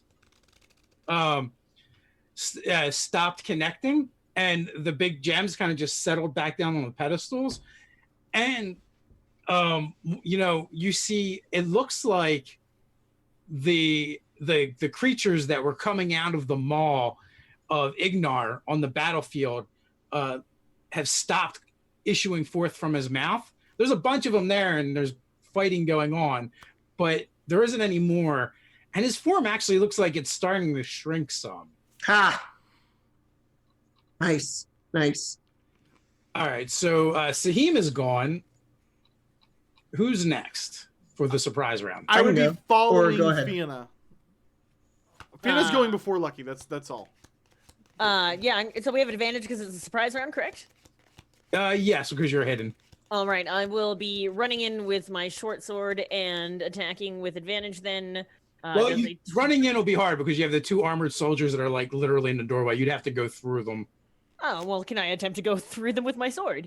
With the You 20. can absolutely do that. So if a 20 hits, I will roll my damage, and that is going to be 6 plus sneak attack damage plus 1 more dice because I still haven't changed it yet. I swear that I'm gonna. No, I'm not. I'm lying to you. 22 points of damage with my first attack, and then I would like to. I believe Misty Step is a bonus action. It is. You're correct. So after I've run him through the sword, I'm just going to speak the arcane words, and I'm going to keep going into the next room. Oh, nice. So you're in and amongst 3 startled wizards. Yeah, motherfuckers. I say as I get here. Okay, Lucky, are you going next? Yeah, Lucky wants to go next. So I know this seems really weird. Can I make with 2 weapon fighting, can I make a bonus attack if I don't make a regular attack, or is the bonus offhand only as part of a regular attack? It is part of a regular attack, but I won't make you make them in order. I just make you commit to making the Both attack. of them. That sucks. So Fianna got past them, right? With Misty Step. Yes. Okay, I'm gonna run up to them, and then at the last second just look like I'm like Michael Jordaning it up in Space Jam and kind of like burrow through their bonus action to disengage so Okay, I can get through them. And I'm basically going to leap through them, get to the other side of them where the wizards are, right? Yes. And I'm going to cast darkness on the wizards. Nice. Nice. Hooray, tiefling things. And I'm going to continue to get as far and as quick as I possibly can towards them. I want to close in on 20-foot them. radius, right? I believe so. I'm pretty sure it's like I 20 think feet. it's 10 foot by 10 foot, isn't it? Yeah, I think it's 20-foot diameter. It is not a 20 radius. foot. That's the whole entire room has been blacked out. Yeah, I'm gonna black them out. And Oye, that's, ¿qué pasó? that's it. And my magical dragon eyes can't see through this shit, right? Correct. Nothing can. Unless true sight. Unless yeah. True sight. True sight, devil I'm sight. sorry, but true sight actually works. Yeah. And then yeah. Actually, and then I'm gonna be holding my deck of illusions in my hand. Your dick of illusions. Your Oh god, when the lights come back up, they're gonna be totally fucking surprised. That's it. That's my turn. That's your turn. All right. So with that, Jacob, now you're just going to dive into the room. And so what had happened is there's 2 guards right in the way. So Fianna ran forward and she like stabbed one and then teleported through. Lucky had like jumped over them and then casted darkness, and then it like cuts back to those 2 guards. And a crocodile flings into them because I jumped in the air and then transformed, and now slamming into them because I know I have to like appease the crocodile because basically it's like turning into the Hulk. So I slammed into the guards, This angers the crocodile, and the crocodile attacks the guards with a bite and a tail. But does it rock? That's what we all want to know. Why did the camera suddenly become off center? The bite attack. This is all going to be on one of those armored dudes. Okay. The bite is a 17. That will hit. And the tail is oh yeah, real good. So that guard is taking a lot of damage. So the bite. Death roll? Are you going to do the death roll through the air? Yes. The tail is doing 16 bludgeoning damage. He needs to make a strength saving throw. Okay. Of 16. And strength saving throw for this is versus the tail. 20. Okay, he's staying standing, and then the bite is gonna do. Oops. Come on, Fantasy Grounds. I mean, I love you, Fantasy Grounds. You're so great, so easy. You're on a new computer. I know it's kind of slow on this one. Yeah. 27 on that bite, and he is grappled. I am holding on to him with my crocodile mouth. Like I won't let go because crocodiles are freaking metal and they can tear off like the pieces of cars. They're scary, dude. Okay, yeah, so you got him. He's in your mouth, and you're going at it, worrying on him. Right, cool. And yeah, you could probably just start eating him if you wanted to. Yeah, I'm pretty hungry. I'll eat that. That sounds delicious. The crocodile doesn't know any better. He's hungry. All right, we are at the top of the order then, and the surprise round was devastating. It seems like you've disrupted the ritual. Lucky, you're up, and you're surrounded by complete darkness. You hear feral, animalistic sounds coming from the doorway, and you hear the snapping and crunching of bones. It's crunchy and wet at the same time. Yeah, I want to. I mean, honestly, I really just want to move up and attack these guys. So, whatever you need me to do, if it's just a disadvantage, cool. If I need to listen to hear where they are, where they were standing before. You have an idea where they were, so they're probably still kind of stunned from everything that happened. Okay, and then just disadvantage. Yes, I'm attacking someone that I cannot see, so disadvantage and like rapier, and no, and then I'll follow that up with my dagger. 14 possibly. Yeah, so right through the air with both your attacks. I mean, you thought they were there, but a lot has happened. The shit. So that's your action. You a move and a. Yeah, that's it. That's all I got. Bye. Yep. Okay, Fiona, what are you doing? You're surrounded by darkness. I am going to sheathe my sword and take out my arrow and take a guess at where I saw one of those wizards. Can I listen and try and if I try to perceive where they are before I take my shot, does that help me with the disadvantage at all, or am I just it's pretty simplistic. It'll just be disadvantage. Okay, so I'm gonna put the disadvantage on that, and this is gonna be the one where I critical hit, so it doesn't matter. It won't matter with disadvantage because when you critical hit shit, that's a 14 into the darkness. You hear the arrow hit something solid and crack. There's more where that came from. Really? You're shooting into the darkness? Wouldn't be dark if it wasn't for you. And I'd like to take my action as stealthily as I can. If I can roll a stealth, that would be awesome. Because you just bonus action stealth. Yep. Awesome. So I have the boots, and I actually am going to start running up the wall and positioning myself on the ceiling to start raining down arrows on them, so that I'll be. I'm worried about Saheem throwing a lightning bolt into the darkness. I'm not gonna lie, and I just want to be completely out of the fucking way of that, and that will be my action. Please do that, Jordan.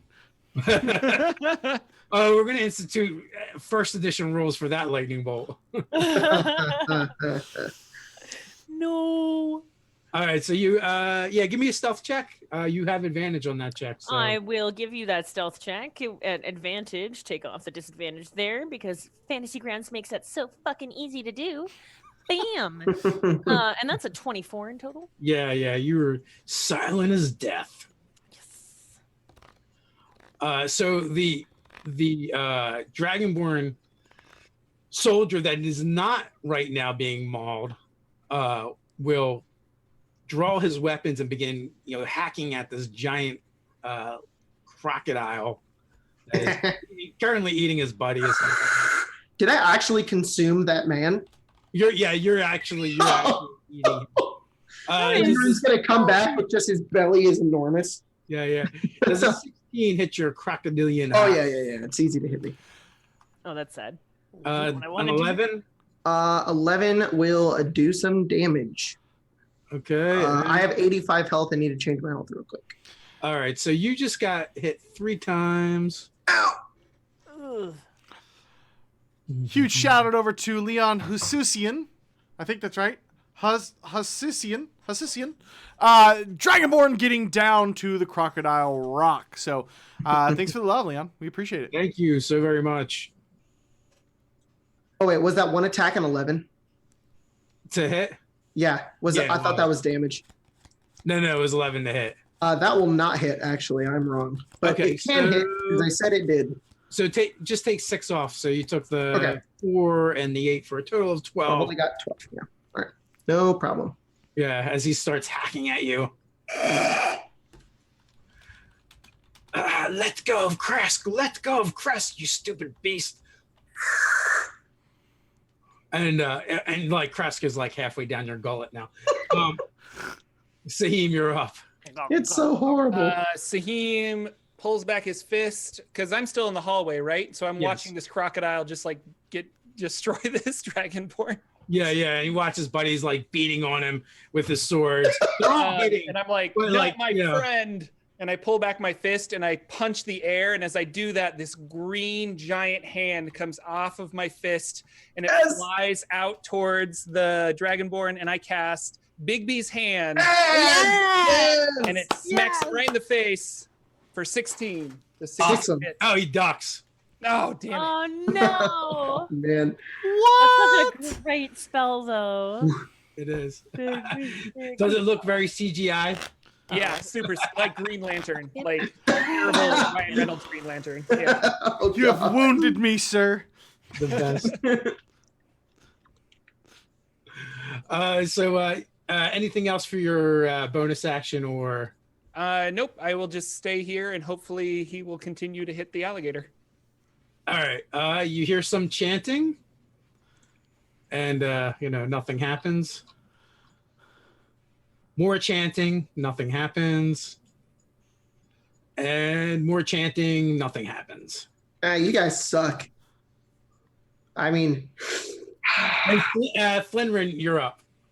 I am freaked out by that giant hand, but it didn't seem to do anything. So I'm going to turn towards the guy that's been beating on me, and I crocodile attack him. First is a bite. Bite first. So at this point, I completely and utterly swallow that man, or I regurgitate him. Nom. And I bite the other guy with a 24. Oh yeah, that's gonna definitely. All right, he needs to. He is also grappled, and I should probably do these first before I start doing my second attacks. Okay. So he's gonna take a lot of damage. Yeah, you just bit him in half. Okay, he's just dead. And then I will turn and I will look around for any other targets. What do I see? Darkness, and behind you smell something. But It's darkness, isn't it? And then I'm gonna tail attack the body that I just hit out of anger. It just damages the corpse even further. Yeah, you send it flying. And then I'm gonna check something really quick because I actually don't think I can come out of this form. I think I'm stuck like this until I die. Let me just double check. Might not be intelligent enough to drop it. It is concentration. The thing is that I am essentially a crocodile, so I don't think I would understand that I cannot be a crocodile anymore. So I'm gonna just wait, and hopefully nobody comes near me. Nom nom nom. Nom, nom, nom, nom, nom, nom, nom. And that's all. I'm done. Okay. I did take damage though. You did take some damage, yes. Okay, I have a question. This is like purely rules and mechanics. It's a concentration spell. Do I need to make concentration saves? Yeah, technically you would. All right, I didn't do that, so we're gonna do that now. Yeah. My Constitution is a +2. I previously had taken 8 and The DCs are 10. the DC's 10. All right. Yeah. All right, there's the first one. Keep Ka-chow. that. And then the second one, Hachow!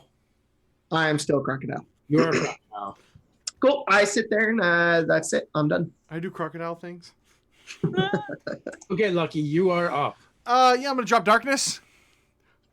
Okay, you drop the darkness. Am I and standing right next to this guy? You see an empty room. Surprise! Oh shit! Damn it. They're not going according to plan. Not going Oh, according no. to Wait, they're plan. gone? Is the crystal there? Yeah, the crystals are all there, sitting on the pedestal, and the one is in the ceiling. Just kind of, they seem all inert. Still, like the scrying seems to be going on the walls. You can see like the battle's beginning to turn. Destroy the crystals? I say, Ridley. Sahim, can you get us to this location? Yes, and there's a crocodile in the way. That I'm is very upset. fucking terrifying. I have like pieces of armor and blood dripping out of my mouth. May I please roll an Arcana to know that if I take him down enough hit points that he would revert to his true form? What is your actual Arcana check? Oh god. I do have nothing, and I'm not proficient in Arcana. I am a high intelligence though. We so- don't have time. We must take the crocodile. Oh man. You get it. Tell you bud. what, I will run forward towards the crocodile and then Misty stepped past the crocodile into the room. Okay. Can I acrobatics over the crocodile and get the crocodile to chase us? Maybe. We just need to get him in the teleportation circle. I don't think it's going to be problem getting him to chase us. Can I I just roll an drop acrobat? concentration? Like, am I Yeah, first? you can. You were just role playing that you would. Okay, no, I'll stay a crocodile for now, and then once they start getting closer, I turn back and I'm like, ha, I was just kidding. Oh, what happened? I like quadruple somersault over you. Ah! Fiona is a crocodile wrangler. Crocodile wrangler. I run in with my giant green floating hand and run up to the crystals. Can I do an Arcana check? Can I try and figure out what they are, what they're doing, how to break them? Yeah. So Fiona goes back into the hallway, right? Is that correct? Yeah, I want to get to where I think the teleportation circle is, where we were. Oh god. Oh no, that was upstairs. Like that's not close to here at all. Oh yeah, so going back upstairs.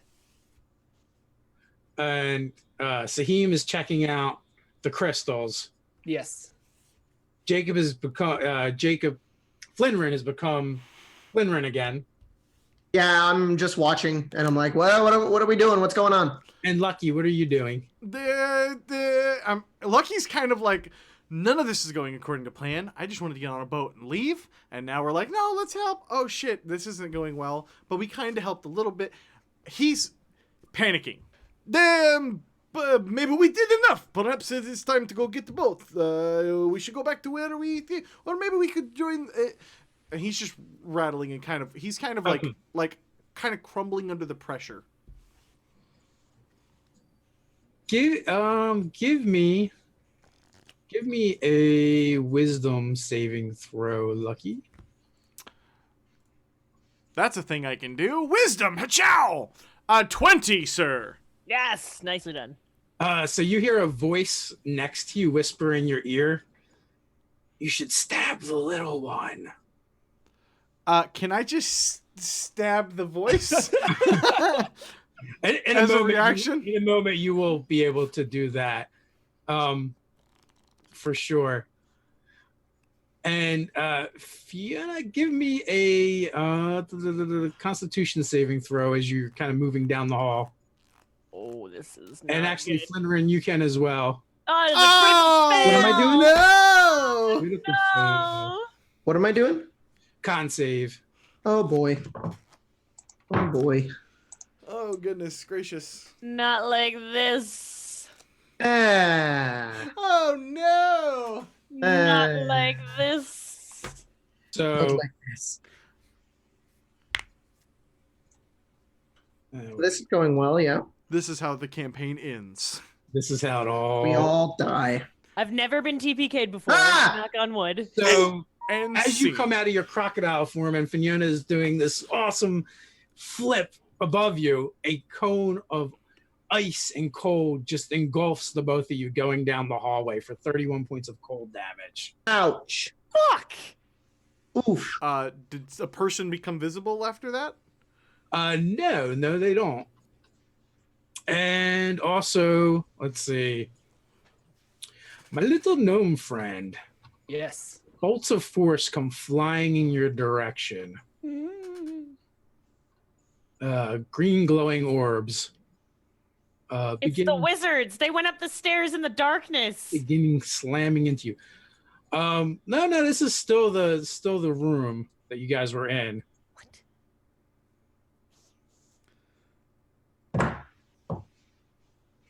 And you do recognize the spell, Saheem. Is it magic missile? Yes, it is. Ouch. Reaction shield. I assumed as much. So you Nice. build up as they start pelting it. And with that is Lucky's turn. Kind of a reaction of something whispering invisibly into his ear. I'm just going to immediately just stab as hard as I can at the area next to me from where that whisper came from. Absolutely. So you can just attack with disadvantage. Hichow! An 11. Fuck. You feel they scrape off of something. You also have your bonus action. Hichow! I dropped a natural 20. That finds its mark. Yeah, so I'm gonna throw damage and then I'll throw sneak. So here's the question, right? Do you still get sneak if you have a disadvantage? No, as long as you have advantage, you still get it. But you're within I am a attack- swashbuckler, and I don't have to have anybody to generate sneak for me, I think. Really? Yeah, you don't have to have an ally adjacent, but I don't know how it works for the. I will pull it up. Definitely look into it now. No, listen, that actually makes sense. Why would you get sneak attack on against an invisible target? I will pull it up, and we'll. So, all right, while First you're level. figuring that out, Fiona, it is your turn. I am going to lash out in a random direction where I think can I see where this cone of cold came from? Is that what that was? Yeah, you kind of get an idea, and you can kind of see. You almost see a triangular shape on the floor, pointing like an arrow. So you can take it. You can take a pot shot for sure. All right. Is that advantage, disadvantage, regular Disadvantage. damage? All right. Okay. So I am going to actions. I'm going to click disadvantage on my fantasy grounds to make that easier for me. I'm going to click and roll on this. My 16, does that hit? A 16 does catch something. Bam! Yes. All right. So let's go throw that damage down. Does the poison apply to this in this The case? poison, yes, the poison will absolutely apply. And how much poison is that exactly? Well, first we have to make a con saving throw. Dave, you Ooh, are I like correct. No sneak. That's just the one piercing damage then from the Okay. dagger.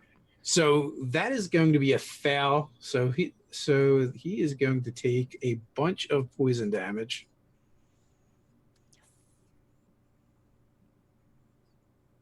That is a bunch of dice I saw. That is Oh, a bunch yeah, of yeah. dice I saw. Actually, I'm sorry. I should have let you roll it, or you can take. No, some poison. I am totally okay with that roll. There. You did a great job, Dave. And you hear something slump to the ground, and then the Dragonborn appears. Nice. Oh, so we're seeing like the shadow of him on the ground. So I got it. You invisible No, bastards. you killed him, and he reappeared once he died. Okay, you invisible bastards! I shout out loud. So you still have a bonus action and a move action if you like to do anything. That's right, because I can attack twice with swords. So I'm going to strike out again at disadvantage, where I'm thinking another one might be, feeling confident, not knowing that the poison is really the whole reason that I am doing so well. And I strike out with another one of my swords, and that is a 14. 14's not going to do another waste of 20. Perfect. So you swing it air. Zahim, you're up. I'm gonna direct my Big B's hand towards the towards the enemy that Lucky attacked with his dagger. Okay. Seeing that he's like poking at something, I think something's gonna be there, so I'm gonna send my and that's my bonus action is to do that. Oh, natural 1, so that swings and a miss. All right. And then I think there's something there, so I cast Toll the Dead, and he has to make a Wisdom saving throw. Nice. So to cast that spell, does it require a target? Ooh, it probably does, huh? Creature I can see. Damn it. Okay. Oof. Well, then I will disadvantage Firebolt. Can I do that? Yes, you can. You can actually cast a full-on spell, I believe, as long as it's, well, even if it is. No, I could cast a full-on spell, but I don't want to waste spells when I can't see creatures. So 14 probably misses. Yeah, 14 shoots wide. I will back away from the altar. Okay. So, you now hear a voice in your ear. Oh, you know what? I totally messed up. Oh no. What? I'm gonna have to retcon this. I totally screwed up. The one that tried casting a spell on Cody is visible. Oh, okay. Well, that's fine. Can I retcon my nat 20 then? I'm fine with doing the 1 damage. I'm a player. I'm gonna ask. So that one would have reappeared. I forgot it was a concentration spell, so he would have lost his concentration. I'm okay with it. We can keep going for sake of simplicity. Are you saying the one that I stabbed failed his concentration check? No. So you can't see him because he has a concentration effect in, but he cast a spell on you that broke his concentration. It took a second for that concentration to wear off. Invisibility. Basically, it was a delayed reaction. Delayed reaction. I'd be happy with him just making a concentration check from the 1 damage from the dagger. Con check this, bitch. 1. The most effective poke in all of 1 history. to 10, it's the same either way. All right, cool. That being said, though, he's going to try and do that again to you. Why not? So give me another. Why, Dave? Why do you hate us so bad? Yeah, sure. Wisdom? Yeah, because I think it's funny if you stab the gnome. Nat 20! Nice. So Sahim also make a wisdom saving, and the other one becomes visible. Oh, no! A wisdom save against magic? Yes. I have advantage. You son of a gnome. But it doesn't look like it's giving me advantage. Oh, there it is. Yep. Oh, not good. 13. 13 is not going to do it. Oh, shit. Attack your devil friend. Oh, shit. And Flinrin, you're up. Healing word, 3rd level on Fianna. Thank Then you. 14 hit points. Then use my magic item to give myself a cure wounds, and that's the end of my turn. Sweet. You can't do both of those. You can't cast 2 spells in 1 action, even if one is an action and a bonus. Yeah, we reaction. did that in the 2nd or 3rd game, I used a magic item. Oh, okay. Yeah, if you use that's fine. Yeah, that's what I was. Yeah, sorry. I was messing with you. Yeah. All right, that's it. Perfect. It's only 6 hit points. Yeah. Lucky. They would not come near me, my friend. It is trying to tell me to attack you, little one. And I'm kind of say that out to Flinrin. I have no idea Sahim's about to fuck me up, but I am going to do rogue, nasty, dirty rogue things to this Nice. visible POS in front of me, Ka-chow! 22. Rapier. 7. Throwing on another 21. 28 damage. Following it up with my dagger. Yeah. That's my dagger. My dagger is less effective. Yeah, he's toast. You just finally see him and just run your rapier through his heart. Sahim, high five. Yeah, I have no idea where the other one is, so I'm basically just gonna kind of look around for it, but not really move. No, Well, you see another him. one No, appeared. There is another they're all one? visible. Yeah. Oh, I'm right next to him. I'm up in his grill, if that's a thing. It is the thing. And Fianna is up. And I am hitting him with my poisony sword, hopefully. Yes, it is a 24 for a hit. I would like to just kind of boom, go across and slash across his chest. Here is my D6 plus 3, and take it away for the poison damage if it's still in effect. If not, then I'm still pretty happy with that, and I'll be doing another attack with my short sword afterwards. You would get your sneak on that too. Yeah. Oh, There we go. That's 28 plus 2 is 30 points of damage. That's 66 points of damage with my sword. I think you just Bravo. stab him and his head Nice. explodes from poison. Is that a thing? That's how that works? Sure, I like it. So the mages are dead. The soldiers are dead. Room's kind of drenched in ice and blood about now. What are you guys doing? Oh god. Like holding my sword up and inspecting it. Like, Hey, was there not like a dragon we were supposed to like kill right now because he just breathed ice on us? It was one of the that was wizards. the wizards doing Oh. Cone of Cold. Oh, The- great job, guys. We did it. Great job. Okay, I check out these Arcana check on the crystals, see how I can dismantle them. Reverse engineer it. Do we All want right, well, they seem inert right now. Whatever the magic was working is done. Okay. have magic saber dice 4?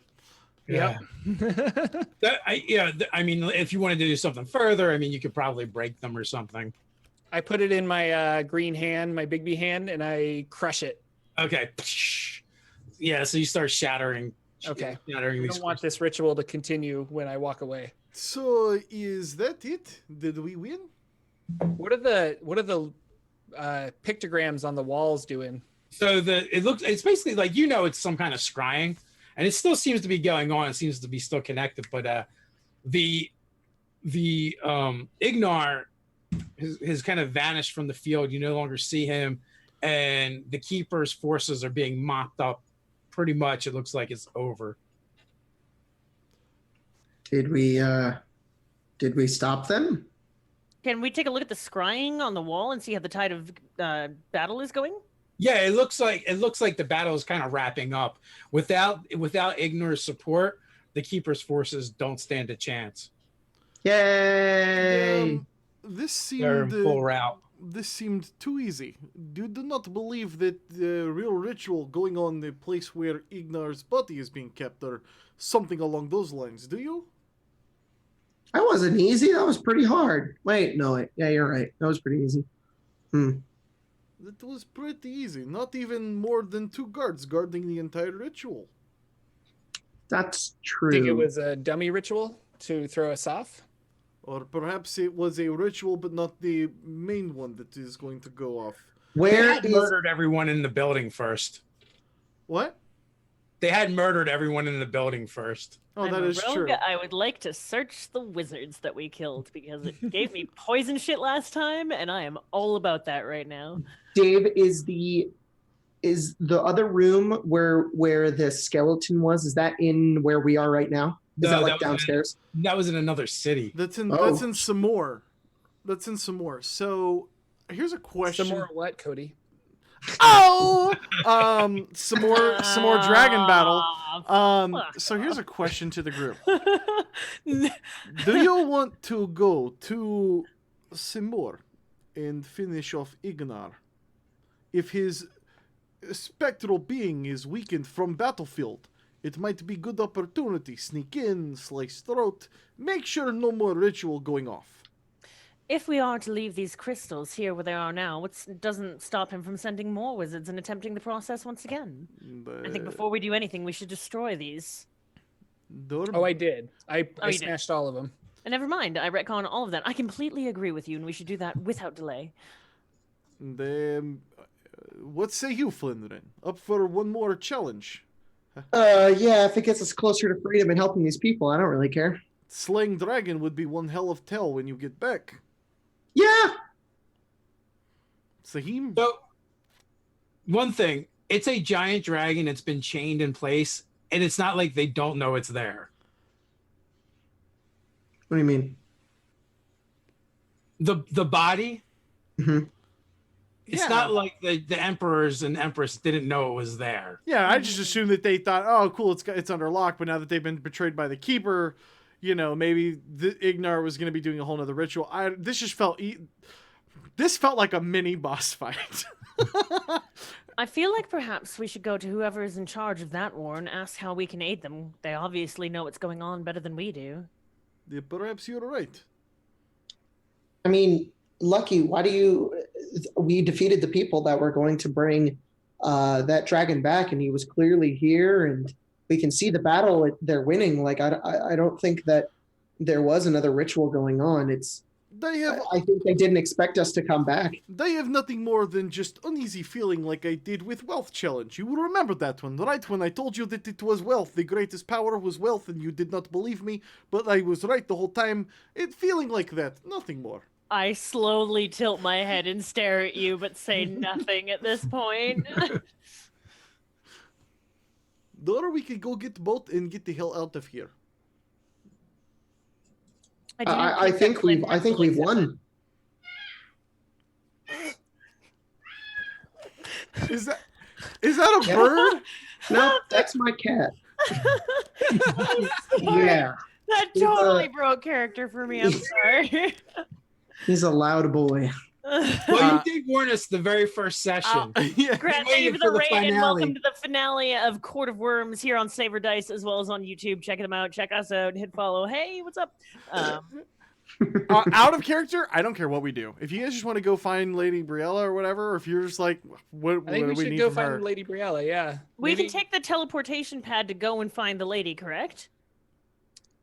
I don't think so because A, I'm out of level 5 spell slots. And B, we don't have a teleportation pad to go to. Then how do you presume that we find her? I don't know. I think I don't know.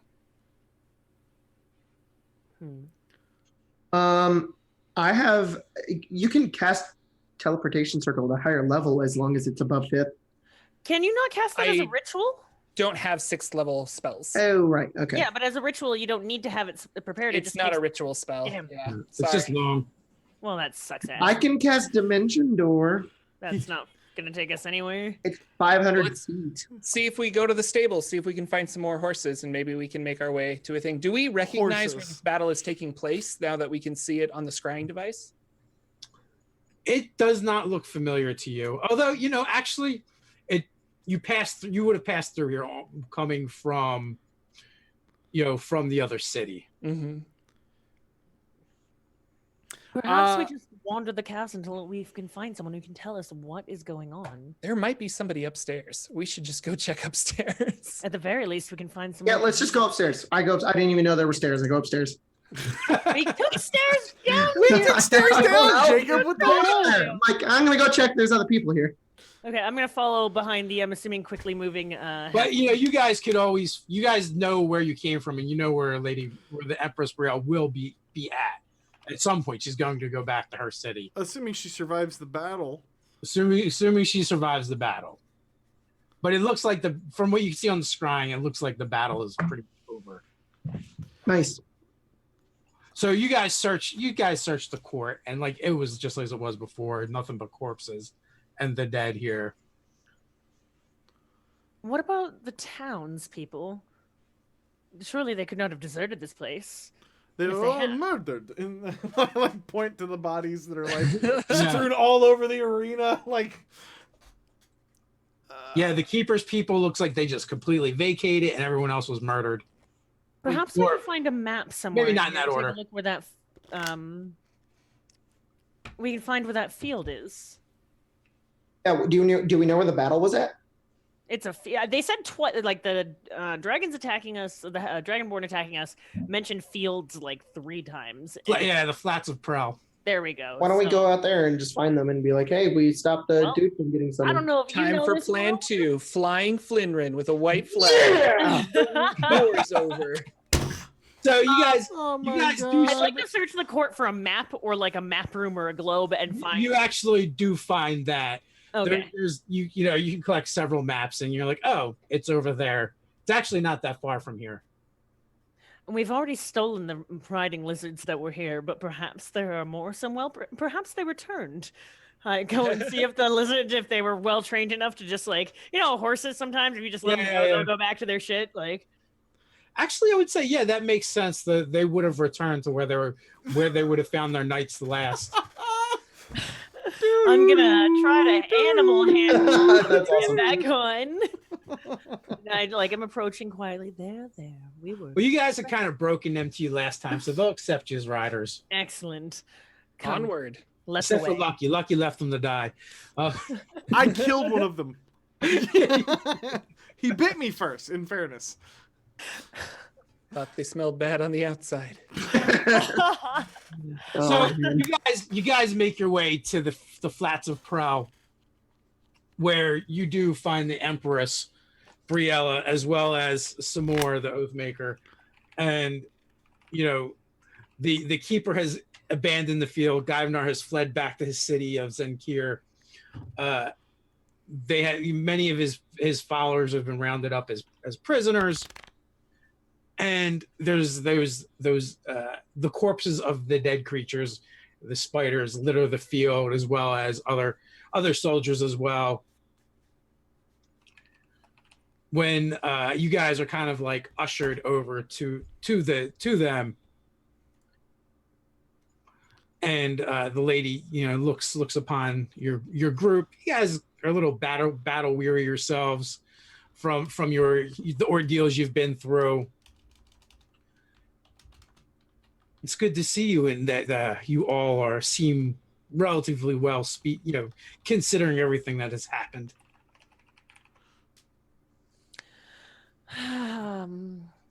There are a lot of things that have happened, and I feel like we're owed much more of an explanation. And you also catch like a smug look that she gives Seymour What was that? as she says it. There are those that didn't believe you would stick around. Clearly, we had some assistance. We have been doing nothing but attempting to try and turn this situation around since the beginning. I'm hurt and shocked that you would have doubted us after we'd passed your trials. We're one with your people now. That is what I said. You were quite worthy. Katniss Everdeen bow. I look up and I say, yeah, we were totally going to abandon you guys. But The halfling is telling truth. We were going to feel like desperate personality dogs. trait, I can't lie. And then I say, but we decided to help because we didn't want you guys to all die. So we stopped the dragon from getting summoned. And Lucky didn't think that we stopped him, but I think we did. And then we killed them all. And then I turned into a crocodile. And then somebody stopped me. And then I interrupt him. What has become of Ignar? Do you have any wine? And knowing that, You have prevented a great evil from coming into the world. You are heroes. Although after the last celebration, I think we're going to skip that part for a bit. You came to me wishing to be sent home to your prospective worlds. As I've told you, this place is locked from magic inside the Veil. But there is a way, and we will do something that we have not done in a millennia to repay the debt we owe if you wish to leave. Does this rhyme with never-ending Fory? Not kind of, but not quite. Oh, okay. I believe in fairies. Is the consensus you all want to return to your prospective worlds? yeah. I'm gonna kind of look over to the group before Lucky kind of like nods and makes a regular decision. I am torn. Indeed. If I could bring my one true love, Nathaniel, then I would be honored to stay here. There's more adventure than I've had in my entire life, and I would love to bring him on one last adventure with me here. He would love this place. He would love your people. But without Nathaniel, I am incomplete, and I must return home. I have other things in my world that I need to figure out.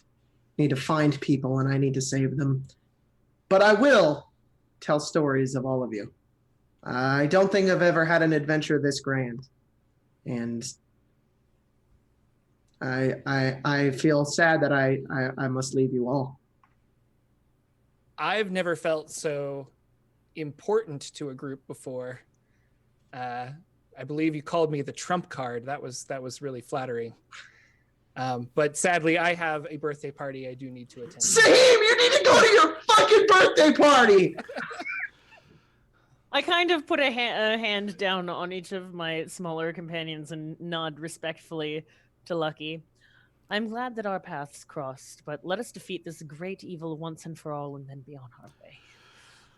Great lady, I come from a place that has always been a struggle for me to overcome my outer appearance.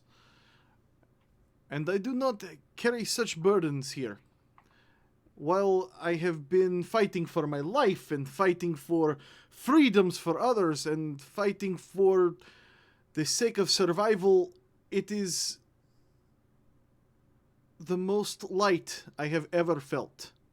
I would be very much honored to stay here in your world. I only ask for a simple ship and those who wish to see beyond the veil. So with that, she kind of smirks when you ask for a simple ship. Very well. Those who wish to stay may, and those who wish to stay will also be offered positions in my court if you wish. What she essentially ends up doing is taking you all to a ship, and her and Seymour take on their true forms as enormous dragons, bigger than even the myths that you've seen. Seymour is this huge beast of gold and red. And the lady looks very similar to Guyvor's form, except for where he was pale white. She looks like she's been touched by the moon, and there's almost like an opalescence to her scales. They actually load you onto a sailing vessel with crew, and they both pick it up and fly it out of the Val over the mall. Yeah! And land on the other side. They begin whirling around it and then land upon the ship, taking back their humanoid forms. As we said, we cannot perform the magic within the Val itself. It stops such things. But out here, we can. It is not our way to leave the Val. But for such heroes, for staving off such evil from our lands, we are indebted to you. And for this, we will leave the Val and see that you find your way home. And so for Fianna, you're offered, you can come back and bring your beloved here, and they will hold the portal for you. Oh, hell yeah! Are you kidding me? We'll be treated like gods here for the rest of our lives. Before we are whisked away, I make sure to go over to Saheem and I take my viola and I hand it to him and I say, "Hey, this is yours now. Remember me." And I take it, and then I say, "Oh, I wasn't expecting this." And I pull out a simple frog that has a key in the back, and you turn it and it hops around. And I say, "This is my handiwork, and I would be honored if you would have it." I've always wanted one of these. The rest of you are welcome here amongst my boat, which I shall name shortly. You may join me and my first mate, Pith, who has survived all of our trials here. And you are welcome to come aboard anytime you make it back to this world, my friends. And I'd go up and I'd kind of give each of them big hugs. Oh. I give you guys big hugs as well. Aww. Leonard's a halfling. He's got proficiency in hugging. Aww. So with that, you're able to go back and get your beloved, and you and your beloved get dragon rides back to the Lady City. Oh, I've missed him so much. And and Lucky is left with a crew for his ship. He flies in on a dragon and lands in LAX. No, the worst airport ever. No, not like this. And the Dragonborn bards and Kobold bards will sing the tale of your group forevermore as the saviors of the vow. And the victors of the trials of Draconis. And that's where we will end. Oh! Yay! Amazing, Dave! Amazing! You're Awesome. so amazing. I don't That was great. I don't want to rob the moment, guys, and we'll talk about sponsors here in a minute. But first, I want to let you guys know that we are all going to hang out after the show. We're going to take a break for like 5-10 minutes, and then we're going to come back, and I'm going to crack open a beer, and we're going to do a Q&A session and just hang out with you gonna get a block guys of cheese. and kind of wrap the season up here. David, you whiskered warlord. Oh, Beautiful so good. whiskered warlord. We love you, man. Thank you. Oh, great. Well, you guys are a great group of players and make it so easy. I don't know, man. That was a lot of fun. Giant T-Rexes and I want to turn Round into notes. a crocodile. We're going to come back. So don't go anywhere. Just come hang out with us.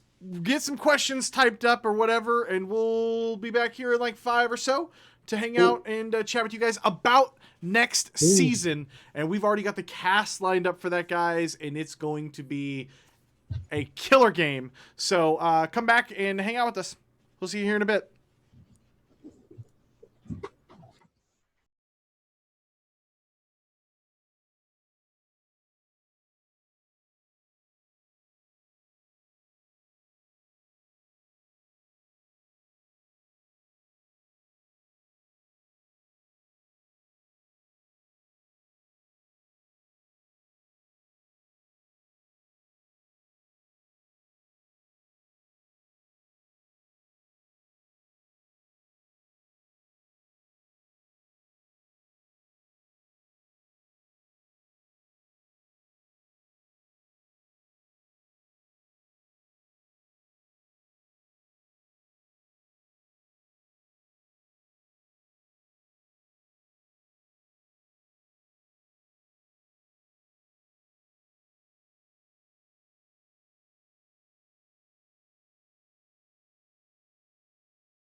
And we're back. Welcome back to Saber Dice, the Q&A post Court of Wyrms season. Jacob will be back with us here in just a moment.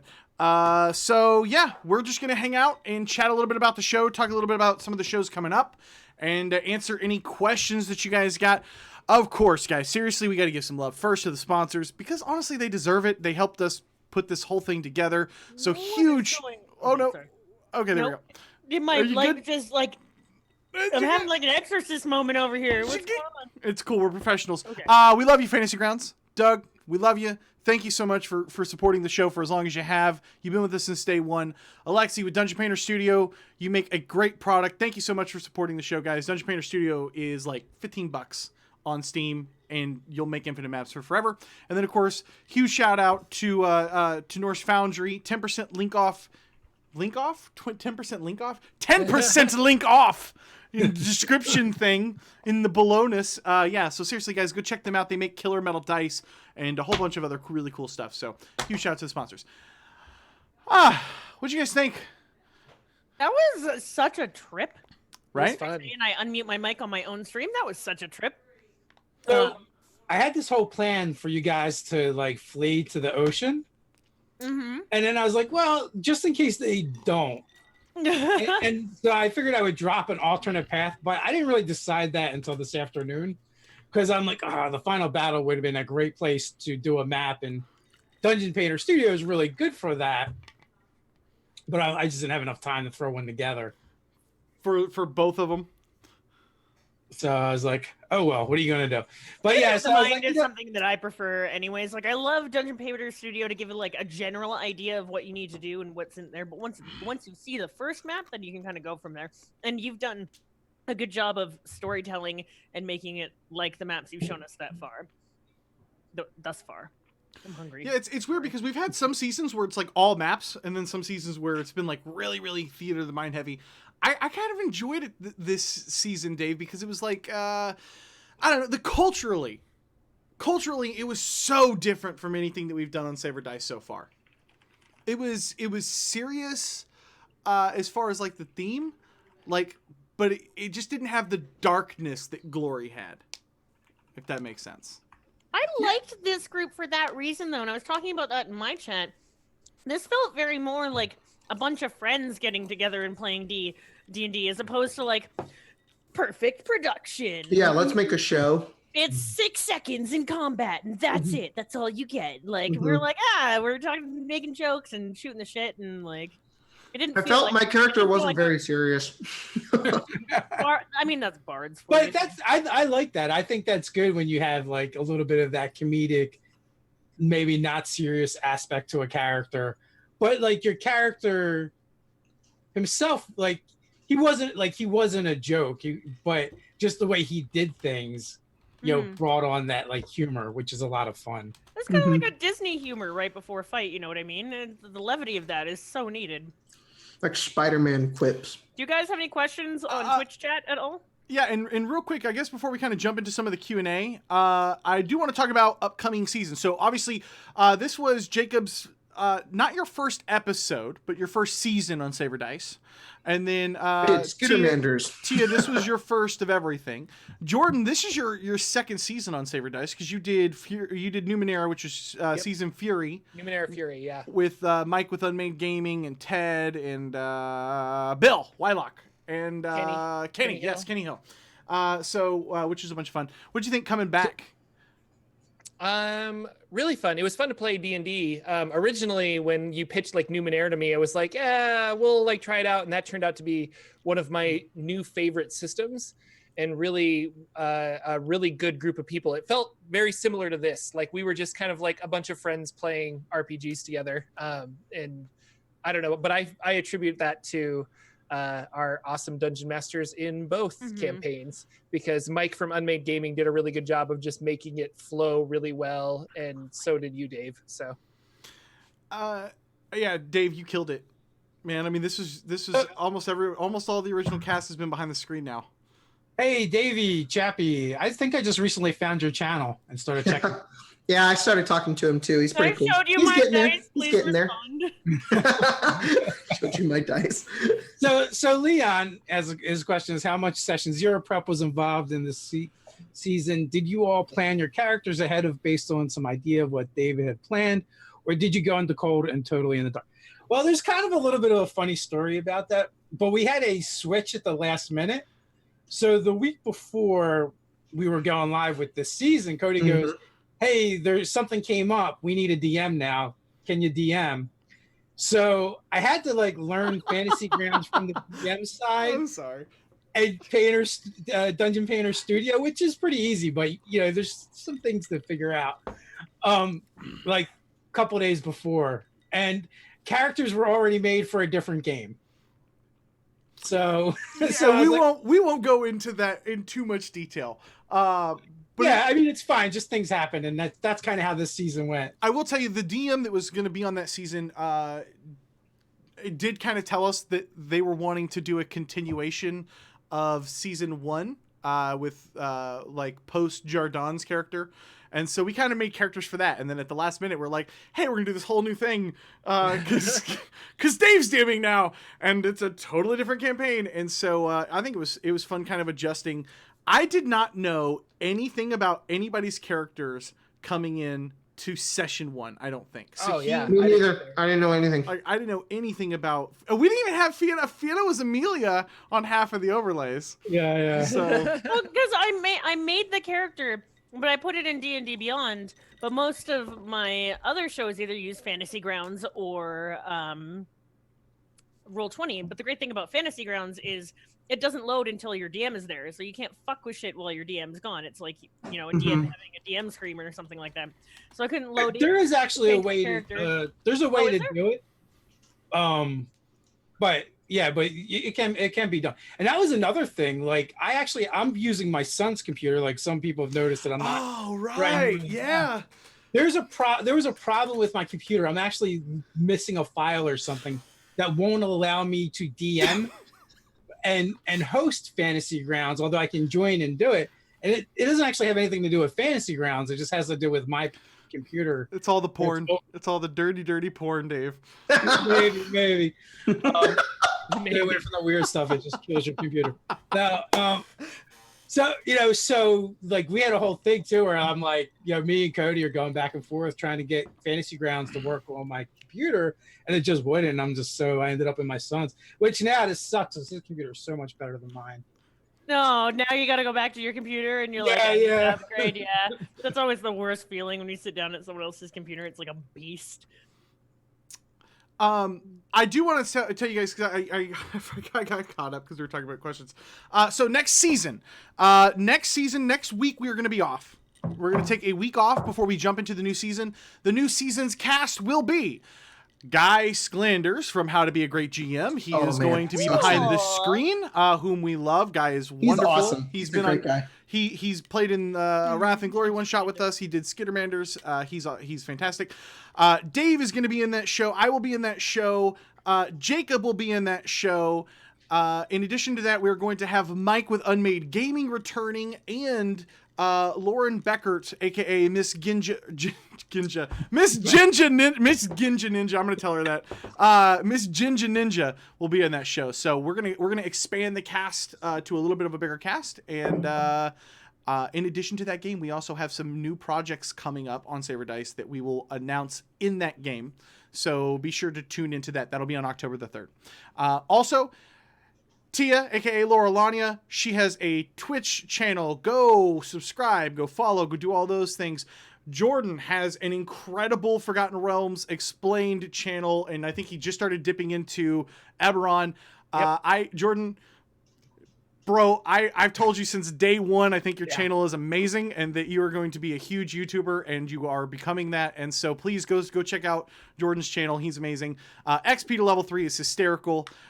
So go watch Jacob, and it'd be kind of cool if he subscribed. Really? You think he's funny? Are you sure? We didn't get that impression throughout this entire campaign that he's one of the funniest fucking people on the planet. Oh my god. His audience is all 17-year-olds. If you know, if you're not 13, you're not gonna. No, I'm kidding. I'm kidding, Jacob. I'm kidding. It's okay. At least I like Healing Word. I like Healing Word. It is the best spell in the game. I don't know why you think I don't like it. I think it's the best spell in the game. We came into this season, and Jacob's like, I don't even like Healing Word, but I'm just going to use it every session. Because he thinks I hate it, and it's the opposite. It's the best spell. I would never make a character that has access to Healing Word not have Healing Word. It's the best spell in the game. It's the best. I also spell. like dinosaurs, so. Oh my god. No. I agree with you What is definitely the about other the thing that dinosaurs. Cody hates? I sent you the video I made. It was like, imagine you're in the theater for the second Lord of the Rings movie, and it's all this big build up, and it's about to be the Battle of Helm's Deep, and the rain is coming, and the elven archers are lining up on the walls, and Aragorn is marching along, bringing them up to battle. The orcs roar, and over the hill comes a fucking like T-Rex, like rawr, like people. You would walk out of the theater. You'd be like, this is fucking this is awful. I'm leaving. So. Yeah. I think in some settings they can fit. I agree. Like they can, like I really like that in Chult that they're like a big old thing in the Tomb of Annihilation. Like there's like all the dragon dinosaurs exist on an island. In that's this a jungle. one specific like that's place. cool. Yeah. But like in like Waterdeep, it's like okay, weird. Like that's kind of strange. Actually, Chult's a peninsula.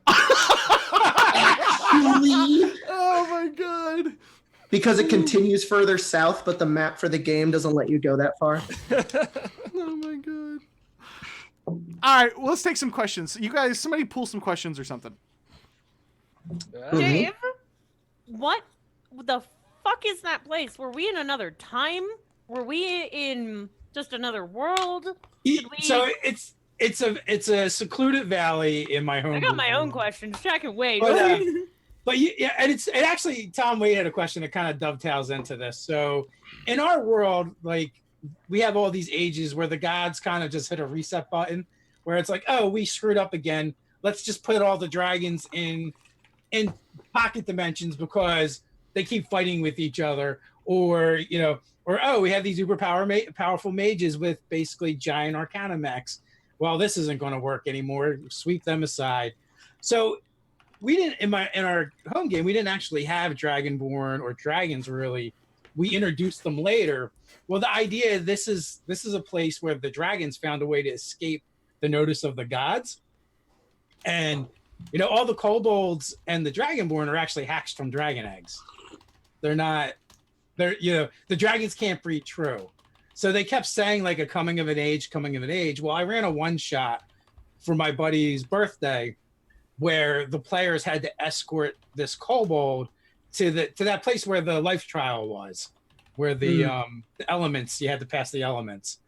And they, at a given time, all the kobolds had to get into the pool. And the whole time the party is like, oh my God, we're just sacrifices for this thing. Well, they do, and I have them all roll D6s, and the high roll gets affected by the thing. Well, that character actually transformed into a dragon hatchling. And then that was the turning of an age. Another dragon emperor or empress was going to be born. So like that's kind of like some of the stuff that was going on in the background. If I would like to ask a question, if you were to replay this campaign with a totally different character class, what would you want it to be? Why do you think it would be mechanically fulfilling? I really had my heart set on a arcane trickster for this campaign. I was just going in blind, like we talked about earlier. We didn't really know a lot about each other's characters. I didn't really know fuck all about the campaign, really, but I can roleplay anything and be happy as long as it's a good group of people. And it has been a good group of people. Coming into this now, I mean, we already had one, but I kind of wish I'd have played a fucking wizard. Not gonna lie. Wizard nailed it out of the park this campaign. I think the most clutch moment in this campaign was the banishment of the dragon, and we probably would have TPK'd there if that didn't happen. So I don't know about you guys. I saw a comment on the on the last YouTube video that says, I wonder if they realize that when you banish somebody back to their home plane, they stay there.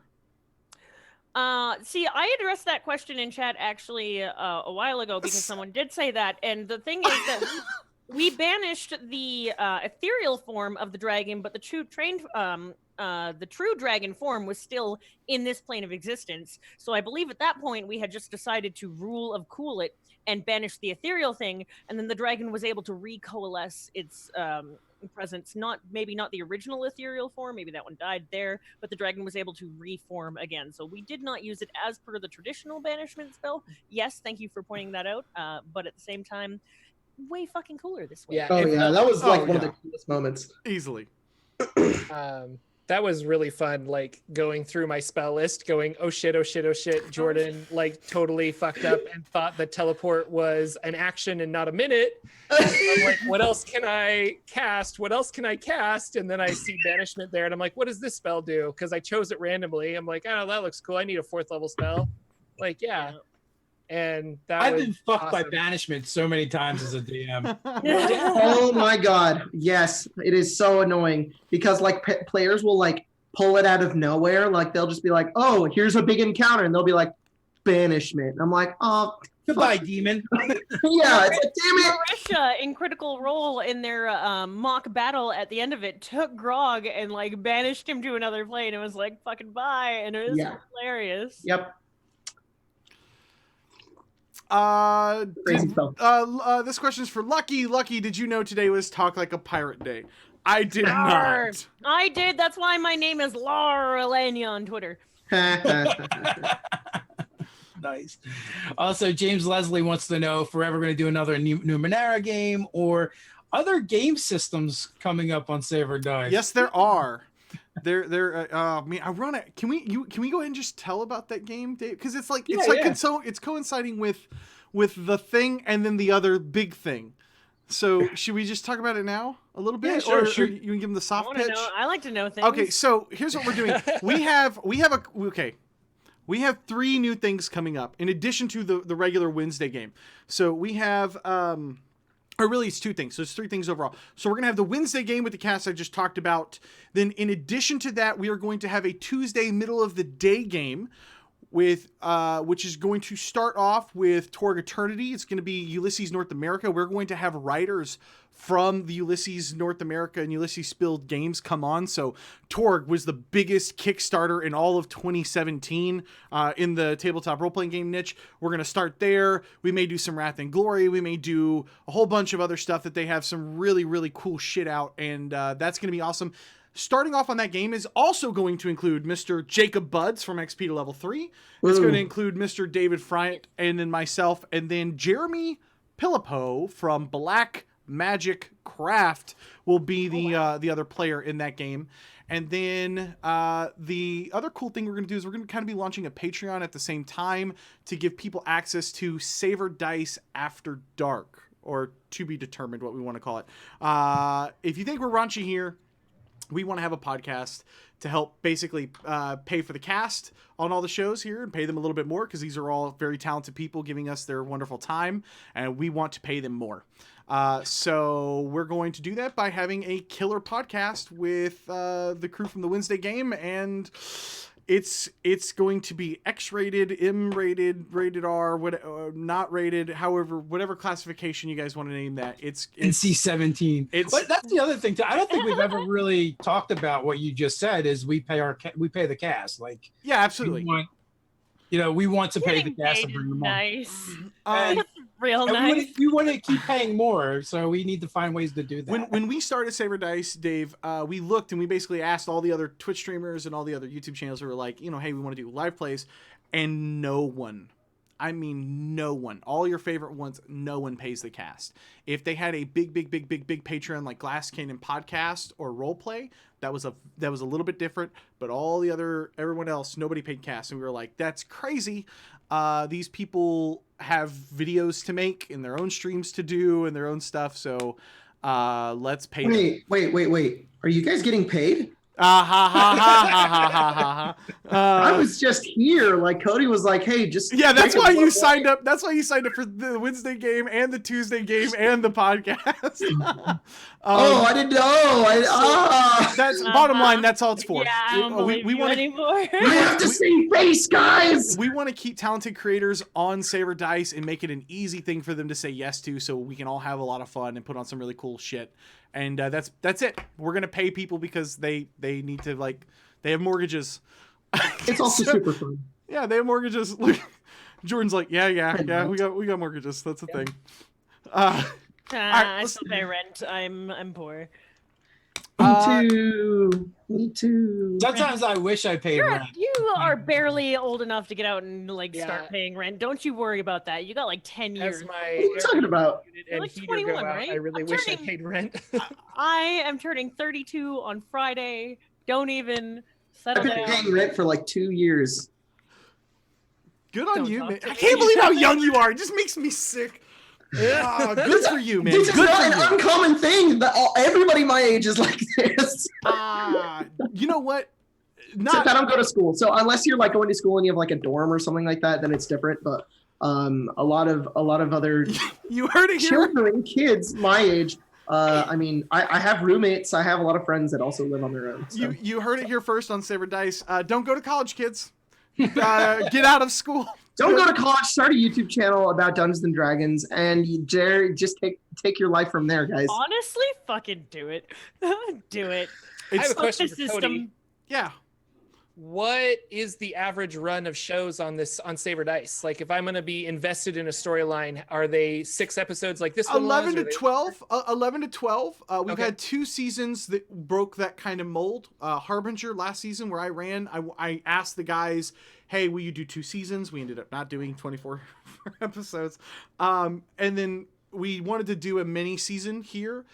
Just kind of as like a fun break that before we jump into more stuff, we thought, hey, let's do 6 episodes. And Dave was like, yeah, I want to do 6 episodes. And it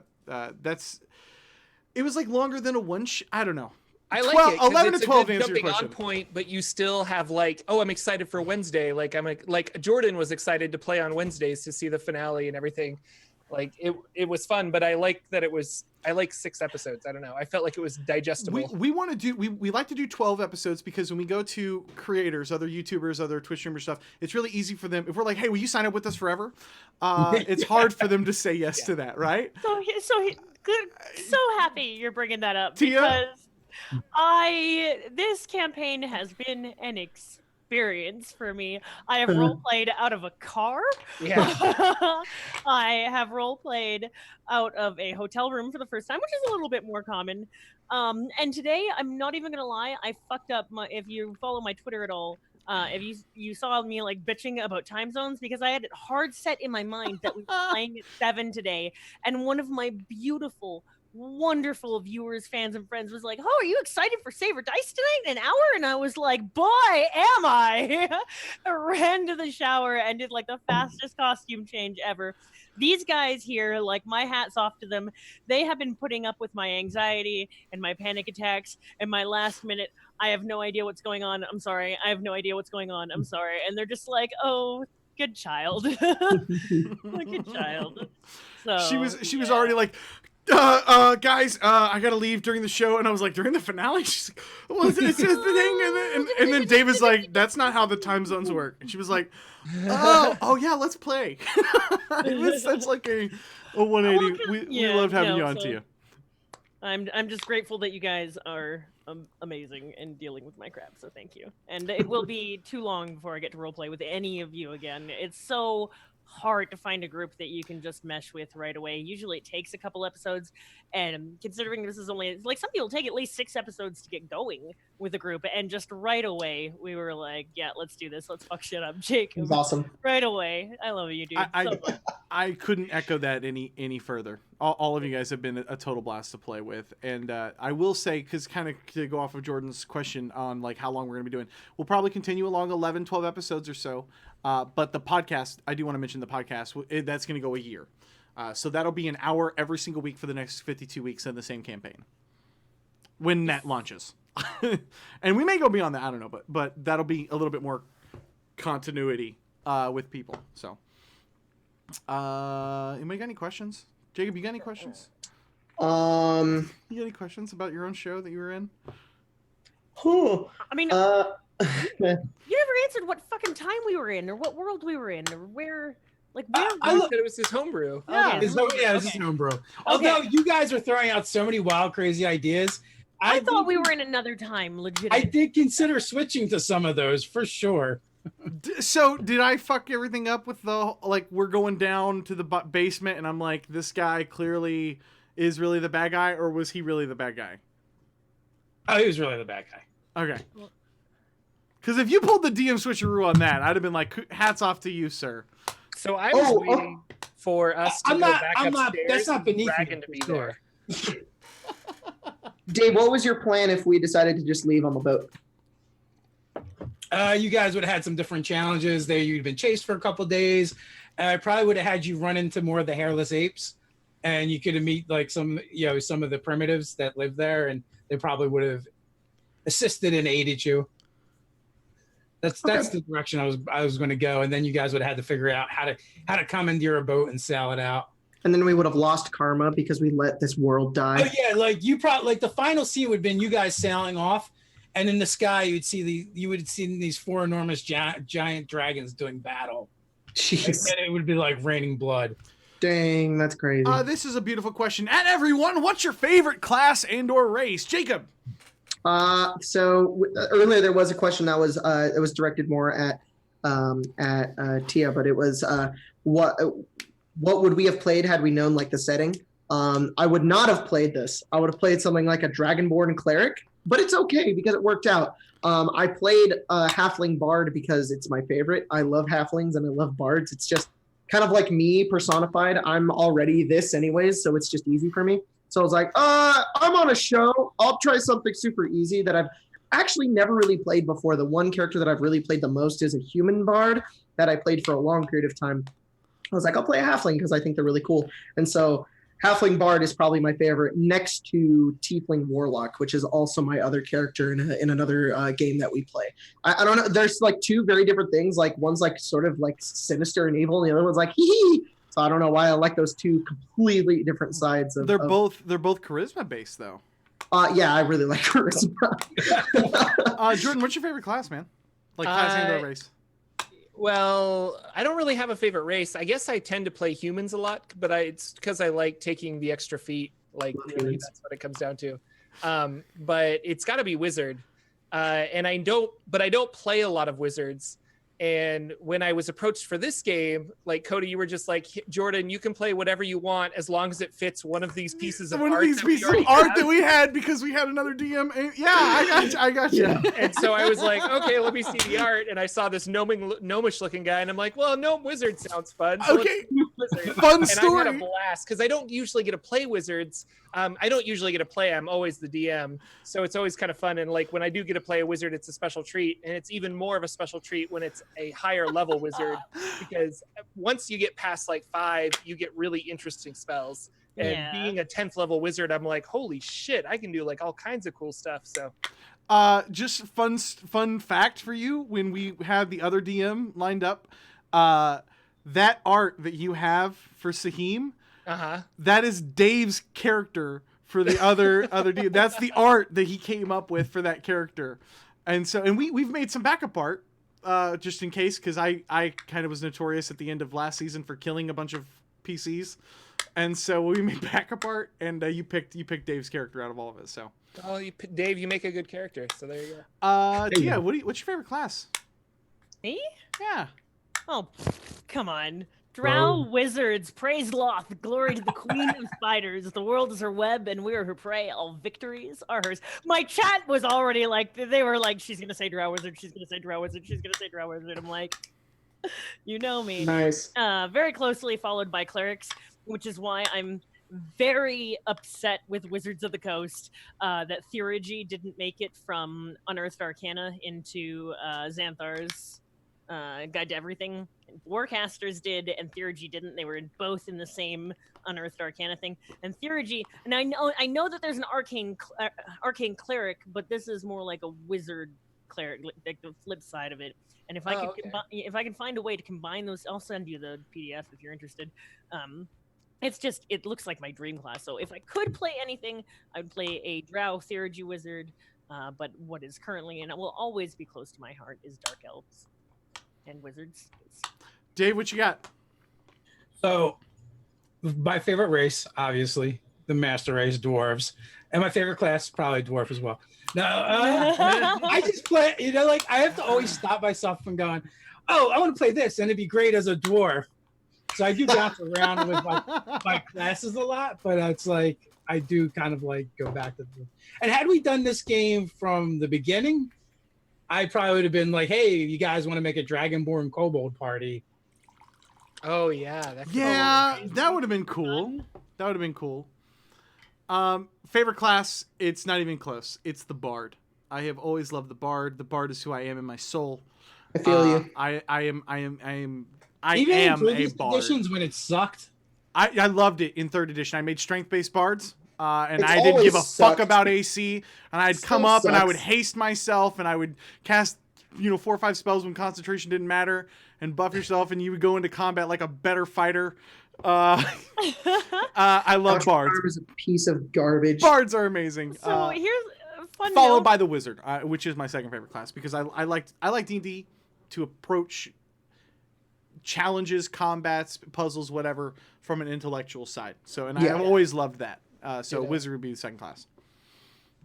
My actually least favorite race and class combination is halfling bard. So I was a little worried at the start because halflings and You were bards talking some shit, Tia. have always ruined shit for me. So It's all right. It's okay. I really don't like dark elves. we are And there's nothing against them. Like, it's not like I have a vendetta. Jacob personally. Cody's losing his shit You're right both now. wrong, okay? Jarlaxle is one of the best characters ever. He's basically a drow Have you bard. seen Bryce Perkins dressed up as Jarlaxle? Oh my god. We're playing that right now on our other Oh channel. really? Yeah, So, it's really good. Really this good. kind of dovetails to a question in the chat. Edgemob wants to know, why do you guys think tieflings are so popular? Like, so tiefling, drow, and warlock. I They're know. all made for all the goth boys and girls out there, and the edgelords. And I know. no goth. I don't think tieflings are that popular. Yeah, they I are. don't- I don't come Well, across a lot of tieflings. I think it's the same reason half elves are super popular. As far as my experience, in Half-elves are playing popular D&D, because they're mechanically busted. not only are they mechanically busted, but at the same time, I pointed this out in a video I made about what race should you play. They are the perfect adventurers for backstories. They are misfits. They don't belong in any world, but they're a little mix of a little bit of fantasy and a little bit of humanity. You can be Yeah. human that's a little bit of a demon, or human that's a little bit of an elf. That's also why people really like Eladrin, why people really like elves, is because elves are already kind of human, even though that's not really true. That's just what's happened. They look Generalization human. of like Lord of the Rings and whatnot. But like, and it's like, oh, and then there's the short people. And we're like, I don't want to play a short person. So like, when somebody comes in new to the game, they're like, oh, there's a race that's like, you have horns, but you're not a bad guy. That sounds cool. And it's like, okay, it's the same thing for half elves. I ran a game one time. It was like one we ran for a couple of years. And that party consisted of 4 half elves and then like a dwarf and a human. And it was like, I've just gotten used to the fact that people really like half elves, but it's the half and half races. People a little bit more like hesitant towards half orcs because they're orcs and they're like, meh. Gross. I don't want to play something like an orc, but like a half demon, that's edgy enough for me to be cool. And it's like, You know what's weird about that? And I haven't been drinking enough whiskey to take this in like a very, very, very, very dark place. But a preview of the podcast. No, I'm kidding. Please keep drinking. Please keep drinking. My wife bought so much whiskey. There ain't much left though. It's weird to me that I don't like orcs or half orcs because a lot of fantasy, not all fantasy, I have read is like, how do you get a half orc? It's usually not a pleasant experience. But No, for of some course. reason, I have demon blood in my family. Doesn't bother me as much as like dwelling on like, half orcs are children of, The really most bad, awful popular- situations. The most popular half elf is Tanis Half Elven, and he's got the same backstory. Yeah, it was not a pleasant experience. But the thing with tieflings is no matter what a tiefling mates with, whether it's by choice or not, it's always a tiefling baby because of the Asmodeus curse. There is no combination, even if it's willing, even if it's consensual sex, where the baby does not come out a tiefling. And that has always bothered me because I've spent a lot of time researching trying to find the original contract, and it's just. I always thought that like tieflings could just, at least this is how I do it in my world, is that they're either half demon or they're of a curse. So 2 humans could make a tiefling baby because of some curse that happened or some bad heritage. I've seen that in a lot of lore as well. Yeah. The original lore for tiefling was you weren't a half-demon. You had a demon in your ancestry, and a tiefling could pop up at any time. No, please, Dave, explain to us the lore of the original lore. We have Forgotten Realms explained here. I'm quietly getting by. It's fine. That's Forgotten Realms, man. You know what came before Forgotten Realms? Greyhawk. But no, yeah, you're absolutely right. So I actually don't like the Asmodeus curse. I like the original where they were kind of super rare because they just popped up whenever, because somewhere's in the woodpile there was a demon or a devil. I don't I remember playing 2nd edition day in and day out, but I don't think like tieflings ever came up in any of our campaigns. So in 5th edition is where I was first in the player's handbook introduced to tieflings, and I was like, what the fuck are these? And I was really fascinated with them, but most of the stuff that I can find is only current information. Getting stuff from 1st edition, 2nd edition was they were all monsters Google until 4th edition when they were player characters. So. Mm-hmm. Okay, I have a question for everybody because I feel like I don't know this. How long has everybody been playing D&D? Cody, start with you. Ages. I was 7 or 8, and when I played my first game, and I told my dad about it, and he's like, "That's the devil!" And then I didn't play again for a while. And then whenever I could sneak over to my friend's house, I played, and then I played in high school, and blah, blah, blah, blah, blah, blah. So, expanded story, originally 8 years old when I cast my first magic missile with my first wizard using graph paper, and it was an experience that just changed my life. I mean, like, instantly, even at 8 years old. Dave? Like, Yeah, what, I was thousands of years? between the 6 and 8 when I was first exposed to the red box.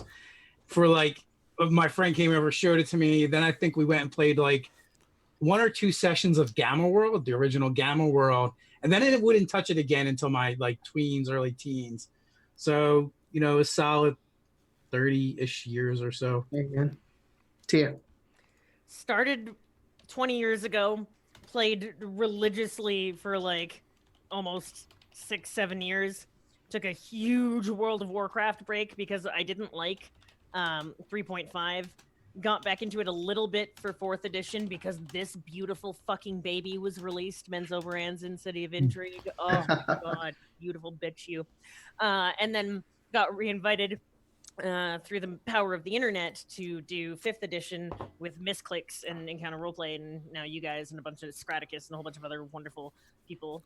So 20 years off and on, but have continued reading TSR and Forgotten Realms and Dragonlance and Greyhawk and all that throughout the entire time. I never stopped reading about D&D. Didn't necessarily play it every day. Jordan? So I had to Google when was 5th edition D&D released. 14, right? October of 14? 2008.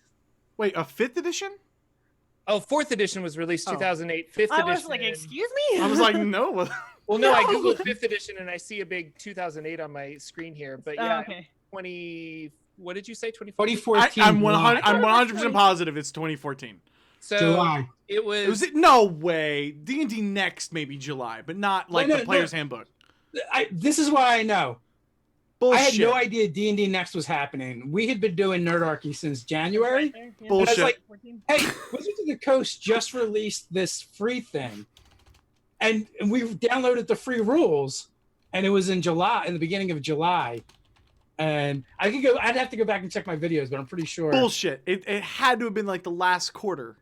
Because Dude, didn't they release right the in the book, books? if you look at the copyright, it says 2014, end of story. But not July. He's telling me July. They released the PDF, the basic rules. Why don't We you just started message? our Why first don't you just meeting message my August all the books 19. were out. We're both wrong. So So since then, anyway. Jordan? No, so I never touched RPGs. I never really knew they existed. Like I kind of knew that D&D was a thing, but in high school I had some friends try to get me to play it and I'm like, that's a little too nerdy. Like I don't really understand what this whole system is. Now you know. And it wasn't and I'm 35 right now, so it wasn't until I was like 29, 28 that I was in a show because I do a lot of theater in my local in the local area that I'm at, and I was in a show. We were backstage and we were just talking about like storytelling and stuff. And they're like, "Oh, well, you like really like all of these things. You like fantasy. Have you ever tried D&D?" And I'm like, "No, but I'm 29. Like, why don't we try D&D? That sounds fun." And so we played second edition. And that lasted for 4 sessions, and then the team kind of like broke up. But that's all it needed. I was just like, I am hooked on this. So I immediately went and I'm like, all right, we were playing second edition. What's like, shouldn't you just, the editions get better, right? As the numbers get higher. So we should probably just play fourth edition. So I got a bunch of friends together and I said, if I'm going to play this, I'm going to have to learn how to be a dungeon master because none of my friends were willing to do that. So I taught myself how to be a dungeon master. We played a year and a half of a 4th edition game. And then 5th edition came out and we were like, hey, why don't we switch? Because it's the latest thing. And we've been hooked ever since. And it's been the same group of people for the last 6 years. Good. Like I used to preach up and down and sideways and over and under bridges. Like 2nd edition revised is the best. And there are a lot of things that I miss about it. But when it comes to the actual utility of the game, getting new people involved and the options, like you just can't beat 5th edition. It's so fucking good. 5th edition is probably the best edition for introducing new people. I played Thaco. I know people say it's Thaco, but fuck you. I've always called it Thaco. I probably will always call it Thaco. It's okay. You live in Texas. To hit armor class Thaco. 0, yeah. To hit armor class 0. I played there, but 3rd edition is home. Man, that's home base. Yeah, Pathfinder after that. You don't have to make intelligence arcana checks, though. You can switch good. around the stats with the proficiencies, and it's the same thing as 3rd edition. Okay, dude, 5e has a lot of flaws. I don't want to get on a rant about that. There are look, I love 5e. Drink some fucking whiskey. Let's go. How can you have a character level up from 1 to 20 and not fucking get more skills, increase skills, do anything with skills? It's What like, are you what? talking about? There are feats and there are different proficiencies. Your proficiencies level up, and it's the way that you do things, and it depends more on the role playing. It's about the role playing. So to go from my side here, just to kind of put into this conversation, actually, because it has to go along with what you guys are saying. I love you, Jacob. I feel better because I was afraid that all of you had been playing for like 20 plus years. I'm glad Jordan is kind of like, I've only been playing for so many because realistically, I'm 20. Because you're 20 years old. Yeah, and I started playing when I was 15, and we started with 3.5. And it was like, this is the best system ever. And we played that for like 1 or 2 years. And then we were like, let's try 5th edition because it just came out. And I don't remember. And one of our friends who had introduced us was like, no, 5th edition sucks. It's terrible. It's super simplified and nothing makes sense and it's all dumb. And we're like, okay, we won't play it then. Then he left because we hate him, and you're such a 20-year-old to us. It's so obvious. No, you know what? I'm with him on this. Fuck that guy. Well, it wasn't just that. He was just an asshole in general. But regardless, he might be watching. I hope not. But he is. We were like, what? We went into our local game store and we saw the book and we're like, this is cool. Let's try it. And we tried it. We're like, this is the best fucking system ever. More or less because I play with a lot of people. I and one other guy that I know within my group of like 15, 20 people that I play D&D with like all of our different games. We much prefer, and I know people feel differently about this, simplicity and storytelling over rules and stats. Rules and stats are cool. And it's kind of been our biggest thing because we started Starfinder, and Starfinder is awesome.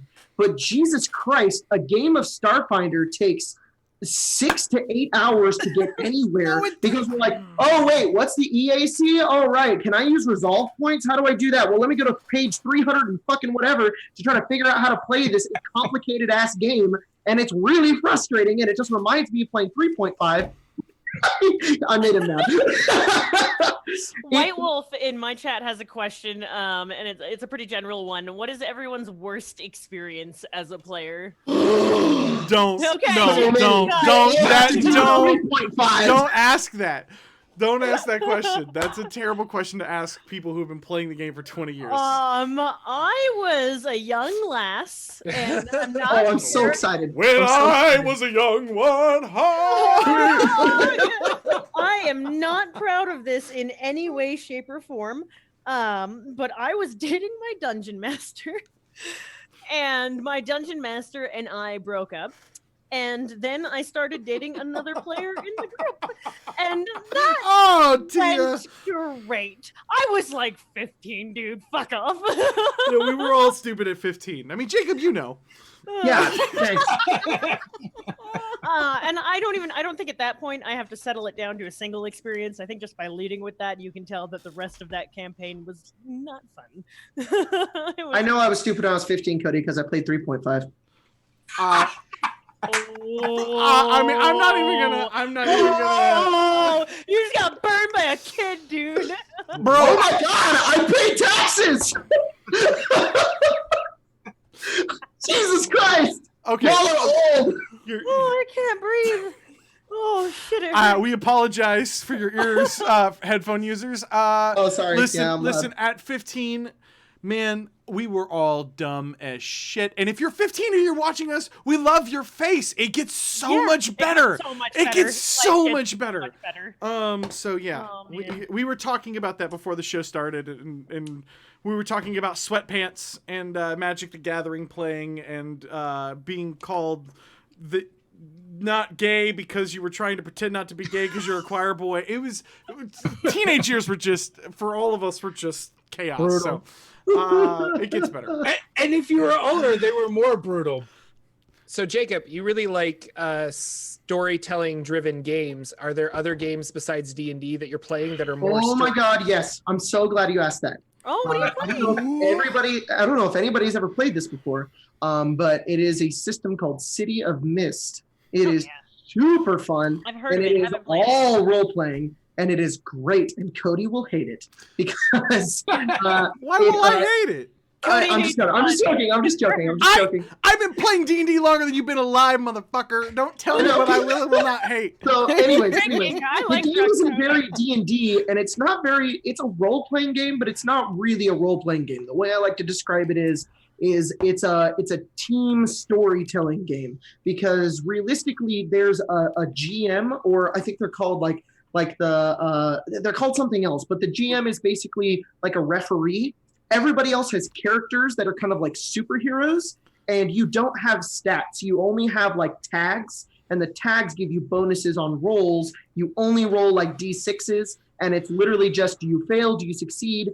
And we narrate the story while the GM is like, you can't do that. Maybe you do this instead. And so the game is played very differently. I'm not saying I like it more than Dungeons & Dragons, because Dungeons & Dragons is shit. But City of Mist is a really cool change of pace if you want to focus on role-playing, because the best part about it is that, like, we'll go into a game and we literally describe it like a TV show. It's a lot of fun. Let me all right, gather up, kitties. We're gonna talk about the perfect system that doesn't exist yet. And I'm a little heartbroken. If I could have a game that is Pathfinder in combat, and out of combat is Dungeons & Dragons 5th edition, it would be the perfect fucking system ever made. I want to be able to tell stories and have Dungeon Masters be flexible. Yeah, make an intelligence check. Yeah, whatever. And I don't want my character's action to be, I go up and I hit him. That bores the shit out of me so bad. I really, really, really, really, really hope that Pathfinder 2nd edition moves away from the modes of exploration or whatever that they have going on, because it's really, like, there's no reason to put rules on it. Like 5e, Dave's like, oh, what do you guys do? We try to, like, make these lizards, the horses, not attack us. We don't need rules for it. We'll figure it out. We're adults. Yeah. But in combat, I like options. And 5e combat is so boring sometimes, which is why I think I favor the Bard. But that's kind of like the failing of the GM, right? Because if you try interesting things, the GM should try and make something happen with that. I think that I agree with Dave. Cody, I kind of agree with you, but at the same time, combat in every other system has also been boring sometimes. And I think combat is only really interesting when there's something at stake, or if there's role-playing going on during combat as well. and it doesn't really matter what system we're playing so long as we're feeling some form of tension. And I really like the 5th edition combat because there's a lot of openness to the rules. Now, what I really like about Starfinder is that there are options. That there's like, oh shit, I can do all this stuff. And it like inspires the like ideas to do in combat. The part I don't like about that is that now whenever I want to do something that's just rule of cool, there's a goddamn rule for it in the book that we have to go look up. I don't understand. It's really not that hard. I want combat to be crunchy. I want everything that's not combat to be me storytelling with my friends. Like, yeah, but I don't want combat to take 4 hours. I don't want to be able to heal all my hit points from a long rest. I don't think that you should magically be able to heal yourself overnight. That is the only thing about 5th edition that I don't like.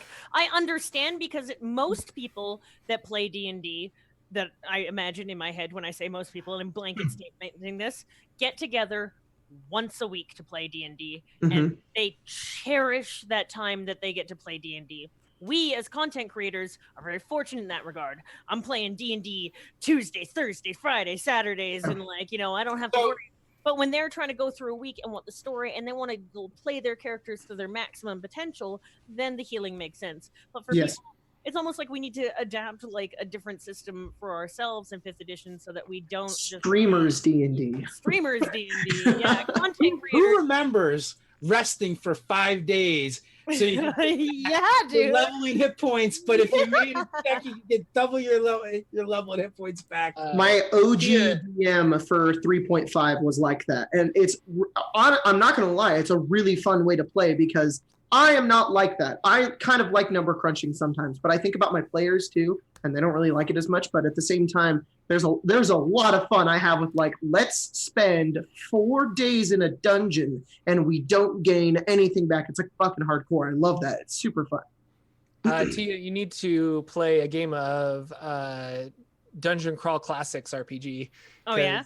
During a long rest, you heal 1 hit point. Oh man. As well you should, sir. It's an amazing system. I don't understand why. Here's my only thing about role playing games right now, and I have decided I'm gonna make a video about this. Not that that's terribly important, but I don't understand why people who enjoy the role playing of role playing games more hate on the people that enjoy the game of the role-playing games more. Yeah. I've never seen it the reverse. Like, oh, he's just a big role player who wants to flesh out their character. I've never seen it the reverse, but I've always seen it of like, you're just an ROLL player. You just do whatever the dice say. You're just like, a hack and slasher. You're just a role player. It's so snooty. It's so weird. All right, we're going to power through some questions here. So, here we go. Impa Stamen with the 5 as an S. Hey guys, just gonna make it quick, even if you don't see this, but you guys really helped me out in a lot in understanding D&D. You guys are awesome. We appreciate it. Thank you for the love. Edgemob, what would all of you recommend doing for new players, whether to learn the game or to have more fun? Dave. More fun. Yeah, quickly. Have more fun. More fun. The player's handbook. Read the player's handbook. As a veteran gamer, when I go into a new system, I'm like, look, give me enough to make a character. I'll tell you what I'm going to do. Just tell me what I need to roll. Yeah. Yep. Read the player's handbook. I would say I will give you a little bit of Matt Click's advice. Fun trumps story, trumps rules. However, I don't want them to know all the rules, but I definitely want them to know what their character can do, because that's really frustrating. So if you're a new player, learn your character. You don't have to learn the whole class, but learn whatever the fuck level you are in that class. 316 pages and it has pictures. Just read the book.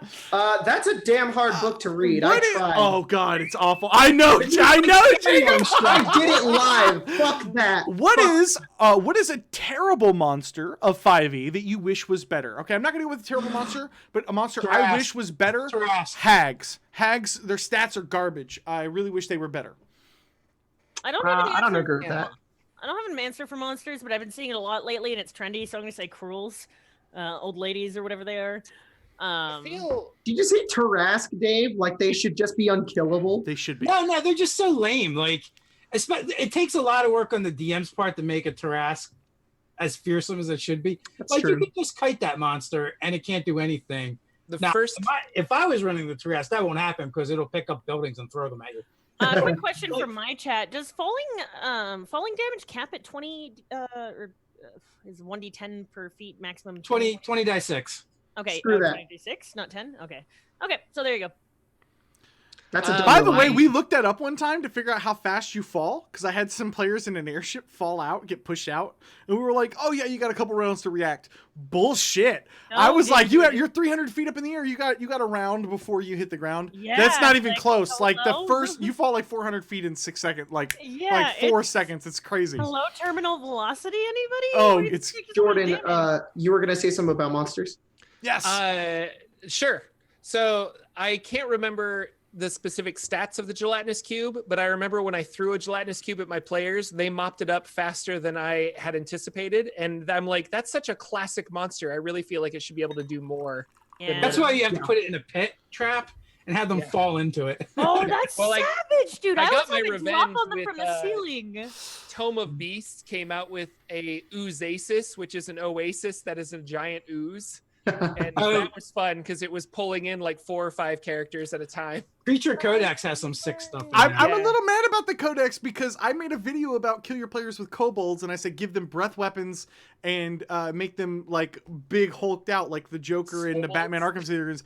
And You're then talking about they came out with swobolds. My video was up a year ago. oh my god, it's why am I it's blanking not on this? unique. You know who invented Dragonlance- swobolds? Who invented Dragonborn swobolds? Ted from Nerd Immersion. Yeah. Did he really?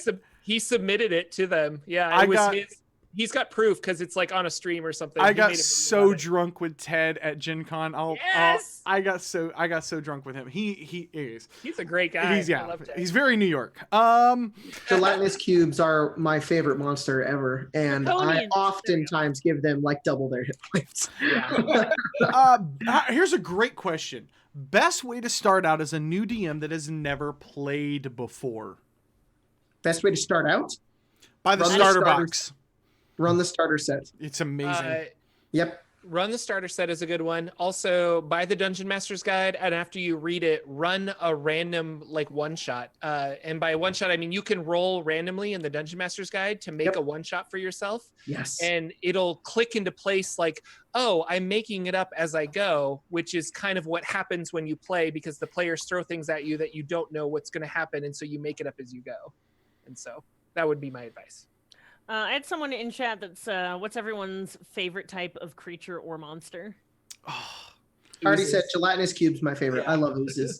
Next to that is dragons because dragons. Hags, drow, smart monsters. I hate dumb monsters. Give me the smartest, evilest, nastiest, cruelest monster. Succubi That's and what I'm in. Drow, I think would be my two. Succubi. That's Succubi an is a I've reason one of our never heard characters somebody is answer that way, Tia. Why? What Succubi- draws you to them?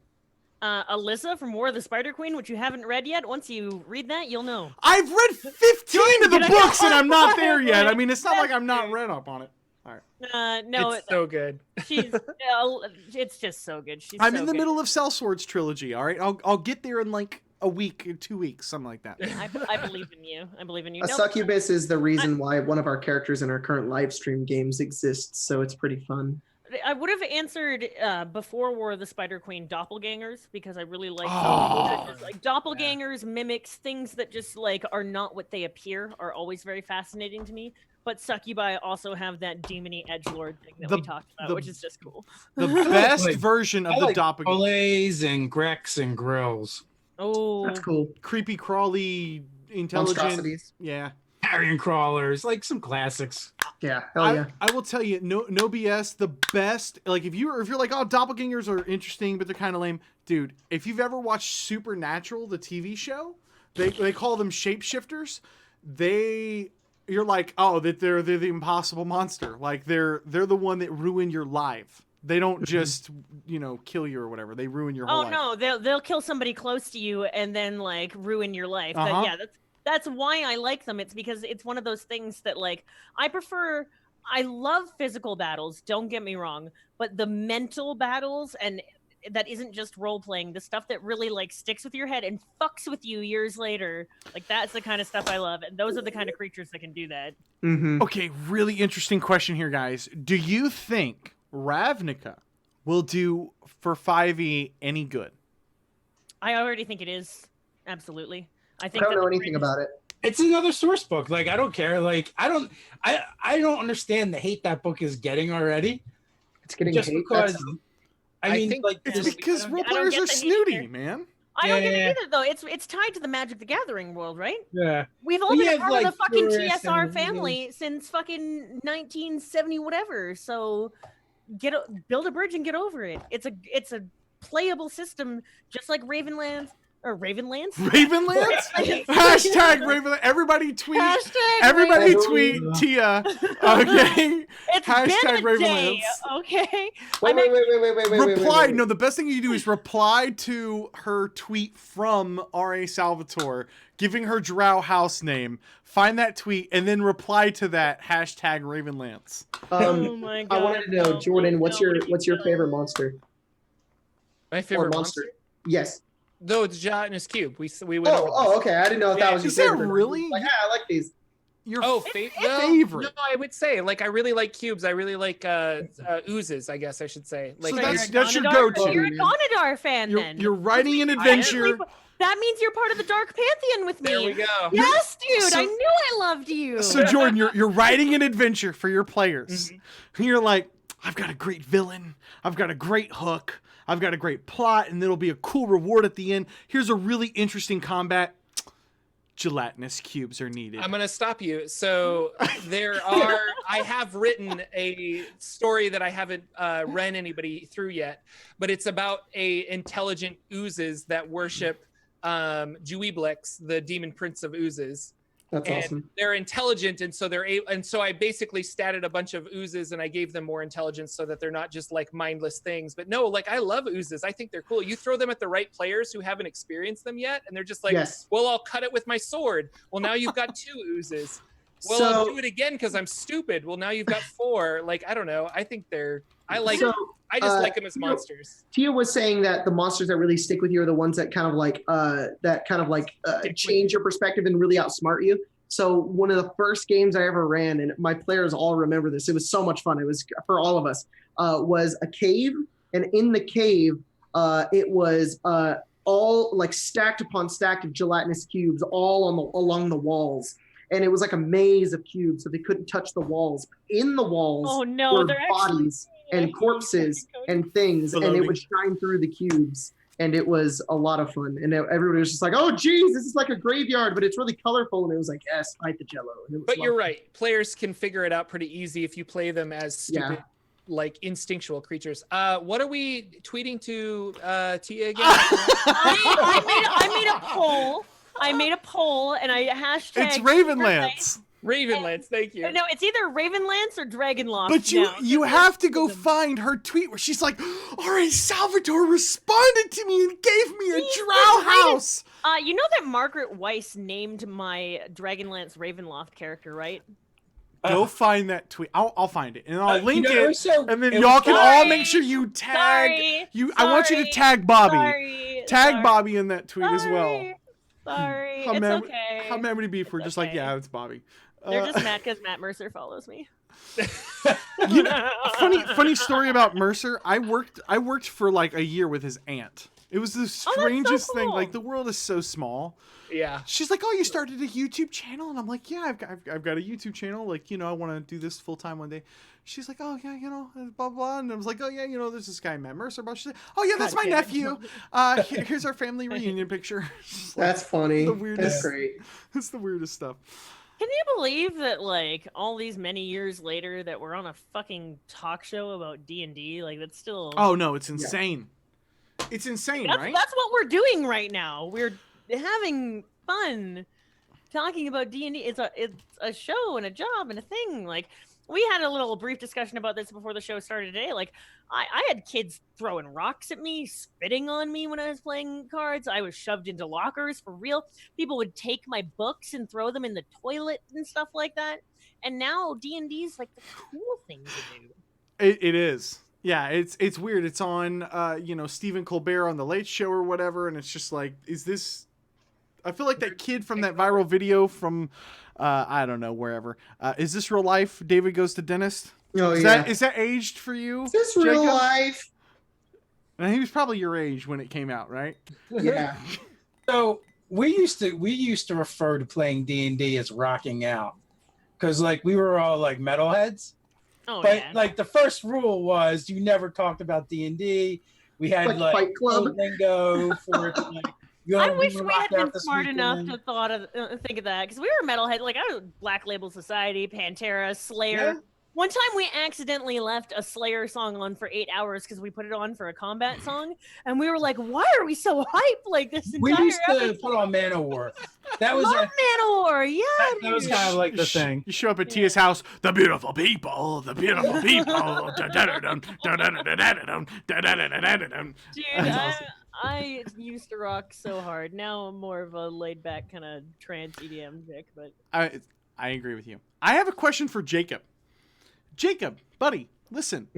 Yeah. How about we fly Guy in from Japan, and the three of us go get tattoos for hitting 100K at the same time, and we make that a would be video awesome. out of it. I'm already wanting to do that. So Are you that getting would a tattoo for your 100K video? yeah, he said that like episode 1 that he bet. I'm getting a tattoo for my 100K video. Jacob. I mean, I'm not getting a huge one. I'm just gonna get like a little D20 on like my leg or something. No, I mean I'm gonna get like the over the heart, Your the microphone. Well, time out. I was in a garage band. I did stand-up comedy until my wife got pregnant. Now I have a YouTube channel, so like like a microphone over my heart, like performing heart. Cool. You dude. Performing hearts. Aw. All right, I'm looking up. What airport's the closest to you? Me? Yes. Announce it on air so everybody knows. Oh no! Everybody will know that. Oh, I live yeah. in the Central Valley. What are they going to do? Come to Farm Town? Are you a California My boy? Or I thought you were an 80K Arizona boy. Huh? I thought you were an Arizona boy. No. You're in Cali? Yeah. Me? Or Jordan? I have DM'd a little bit, far and few between. He's in Cali. But some new players whom I've taught said I did all right in teaching them and running an adventure, albeit a pre-made for that stuff. I've looked over the DM book more and I get the basics. I would like to do more DMing, but unsure as what the next step would be after a little more experience in DMing. What would you recommend? Well, if you are feeling comfortable running something out of a module, there are tons of modules, and something that we're actually doing in another season is we're taking modules from old campaigns like Queen of Spiders, and we're reskinning them, doing the monster attributes and everything for 5th edition. So I would recommend picking up like Out of the Abyss, or the one where Curse of Strahd. Out of the Abyss is all right. Curse of Strahd is really good. Yeah, Good Curse of campaign Strahd is good. Yeah, I'm a big Underdark person, so I'm always going to vote for Underdark stuff first. Out of the Abyss, I would say pick that up and see if you like it. Or you can, if you are feeling really confident in your skills, build your own world. Do your own thing. And you're going to find that building a world is just the most addicting experience. Start with a small town. Start with one small town and branch out from there. And make the experience whatever you want. You don't have to listen to the rules. You don't have to listen to what the gods are. You can make your own gods. You can give your own spells. Just use the base program. Like if you look at a cleric, you see that they have cleric domains and they get spells at like level 1, 3, 5, whatever. Give them your own domain spells. Make your own god and call it Amatilla. Be like, this is god or goddess or non-binary deity, and do your own thing. And steal, because 100% steal from other things to make your own world, like the coolest world that you can make, and you'll discover that it's one of the most creative things that you can do. Like I was blown away at the level of creativity, and I'm just like, I just feel like I'm creating all this cool stuff. Yeah, And no, half world of it building is is like- such a high. If you want to create your own world, you should definitely check out Dungeon Painter Studio and Fantasy Grounds, and you can actually make your own worlds, and you can have all the resources on hand there, and you don't even have to play with people directly in front of you. You can play But Tia, what if I need metal dice to help roll something for my Oh my world? gosh, where will you Oh my get them? gosh, where would we go? We would go to Norse Foundry to get those things, to get cool metal dice just like this. I think people think a little too hard Oh, about thank it. you for the 5 gifted subs! Yay! You gotta get Shrimpy Yay. Woo. here. Oh, you guys are awesome. Thank you so much, Jem. Question: do you guys think it's harder or easier to run a pre-mod or a campaign? That's a tough question. That is a tough one. Because on what you honestly, run. it can be harder at times. Depends where you are in your experience as a DM. Honestly, if you This is really confusing people that are watching on YouTube. Like, why is she dancing? if you're new to gaming, it is much harder to run your own stuff than run an adventure, pre-written adventure. But if you've been gaming for a while, it requires more work for me to run a module than it does for me to run. I don't do a lot of work for these sessions that we run. Like, I have a couple ideas, bullet points. I know some encounters I want to use that I can throw out there.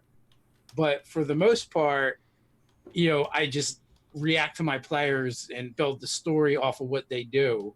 Like, I honestly thought they were just going to flee to the ocean, but I just threw out some other hook to see if they would bite on that. So, but if I'm running a module, I feel like I have to read the whole thing, read the section we're about to do, make notes on how it affects that particular party and that group.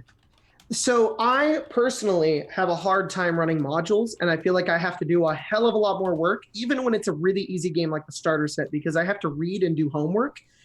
When I do my own world, it is so much easier because I can do whatever the hell I want. I can be like, you're in a town called Dinklewad, and there's a forest outside the town, and there are orcs in the forest, and people live in the town, and the orcs are stealing people. Go kill the orcs. Like, I didn't have to read shit. I just run that, and people have fun with it. Like, I think it's a million times easier just to make your own world, or go find like Faerun and then take a chunk out of that and look up a Wikipedia page and just be like, let's just play there and then make it your own thing. You don't have to follow it like.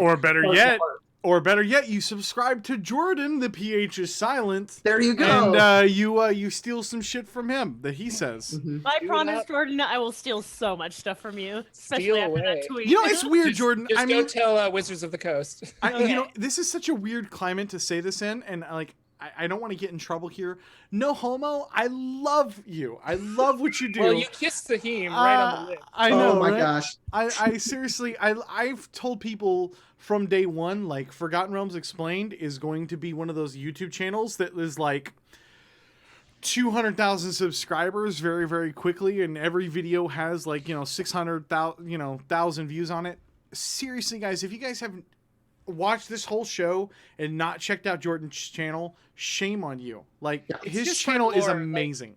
If you're a lore nut like I am, like I started my channel because I was confused about the Forgotten Realms. Like, I bought these modules and I'm just like, okay, I'm going to play Out of the Abyss. What the hell is going on? I have with all so of this many stuff, things that I need to talk to you about, because they're trying to say in Mordenkainen's Tome of Foes that all of the elves were made out of the blood of Corellon. Yeah. And I'm like, no, that's not true. And that's the problem with the Forgotten Realms, is they change it and they alter it and they update it, and it's like I made a video on the Shatterkai, who were humans that were changed by the Shadowfell, but in Mordenkainen's Tome of Foes, they've specifically said they're elves now. Yeah. And there's so many people, they're like, I know this video is like a year old, but you're wrong. And I'm like, I'm only wrong because they changed the stupid lore. Yeah. It's not my fault. I wonder, because the most well-known, I don't know if you play World of Warcraft at all, but there's this guy called Red Shirt Guy, and he always manages to stump the World of Warcraft panel. Oh, I know. Yeah, Red Shirt Guy. So I wonder if they do that intentionally and they make those changes because it's just the magic of the world changing the history. Because the Second Sundering and everything, I mean, Zinzarina's supposed to be dead, and some of those other gods They aren't even just supposed to exist retconned anymore. everything, yeah. Yeah, so I wonder if when the Second Sundering happened and that's when all those changes, and then fine, makes it a little bit more understandable. I mean, you're talking about over god level powers type then, or if it's something that's just they don't have a curator necessarily to put everything in order, and if they need a curator, I fucking volunteer as tribute. This lore discussion brought to you by Saber Dice. Yeah. But no, thank you, Cody. All right. That means a lot. And when I met you at Gen Con, I had a lot of fun hanging out with you. Like, it was just, we were Thanks like for brothers. subscribing to my instantly. It was YouTube. I awesome. don't ever put anything So. on there. I'm sorry. Okay, guys, seriously. All right, we're not going to take a lot of more questions. Honest to God, every time we've done a Q&A with the Webnian boys, we're like done by now, but I'm just having a freaking blast, and I might be a little tipsy. So let's take like 2 or 3 more questions, and let's take 2 more questions, and then seriously, everyone is in the description below. I don't give a shit if you have a Twitch or if you don't have a Twitch. Go make a Twitch and go follow Tia. All right, LauraLania, she is fantastic. She has insanely fun content. So if you're like, oh, I'm bored, I want to have a good time, yeah, go follow her and do all those Twitch things. Jordan is the single best place to get lore. Jacob is gonna make you cry till you laugh. David and I are gonna have all of the DM tips that you could possibly want. So please, no bullshit. Please keep Go bringing subscribe to these guys. They are all incredibly talented creators, and it would mean a lot to me if you guys go subscribe to them. So let's take a couple more questions, and then we are going to end Court of Wyrms. All right. People were asking in my chat, how often do you guys play and when is the next session? I'm so sorry. This is a mini-series and this was the last episode. I did have a follow-up question to that, Tia, though. It said, will this campaign, will these characters get back together? I fucking hope so, dude. I really do. I don't feel like this is where their story ends, especially now that we can easily travel between the worlds. But the thing is, Amelia... Fianna is Fianna.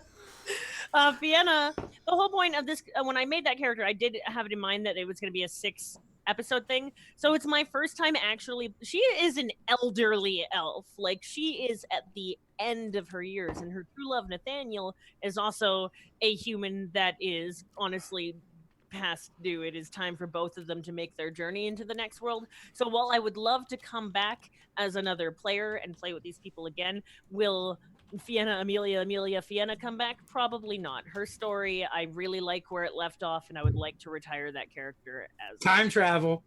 Time travel works, though. Time travel does work. Maybe she doesn't even end up dating Nathan. Maybe someone else steals her heart. Yeah, if we take time travel into account, then anything's fucking possible. Bring forth the half-elf child. Legacy characters. There you go. Yeah, legacy character too.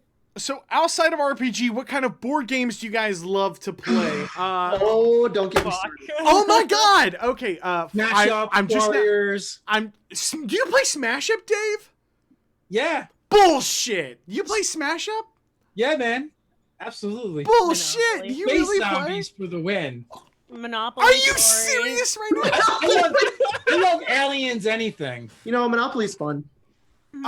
Pandemic. Win, lose, friends. Kill Team. Mike Merles told me today he was gonna play Kill Team with me at Origins.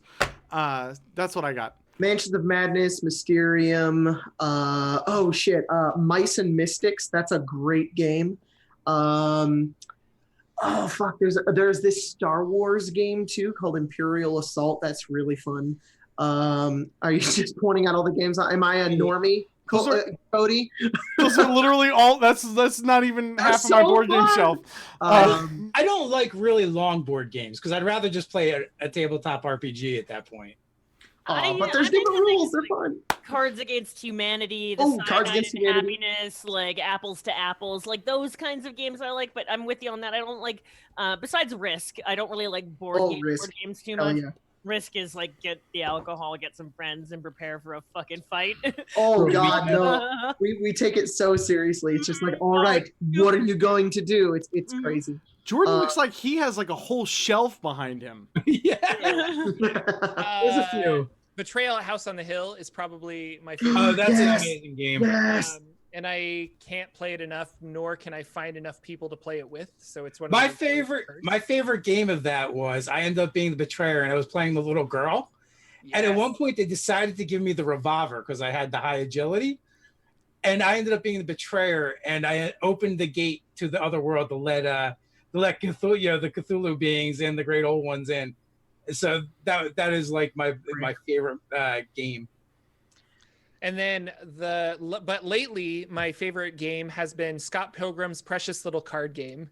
Oh, And if I you're heard a fan about of that. Scott Pilgrim, it's Sounds cool. If we're amazing bringing the card experience. games, don't count as board games though, because Well, otherwise. no, it is. I was gonna it is say a- the It's a board Adventure- game. It's a tabletop It is a board game. It's not Okay, It's a fine. then tabletop Adventure, game. Adventure Time Card Wars is a board game by the Yeah. Munchkin is a lot of fun too. Munchkin. No, he's got to go get his games. That's like our Christmas tradition is Munchkin. Like That's my cool. brother Great. usually comes down and play with my son. Oh shit, there's another really Epic good Spell one. Wars Battle on Mount Skullsfire is a really fun game where you're a wizard and you have to build spells to defeat other wizards. It's super fun. I'm sure you guys have played it before, but if you just purely like D&D combat, it's old.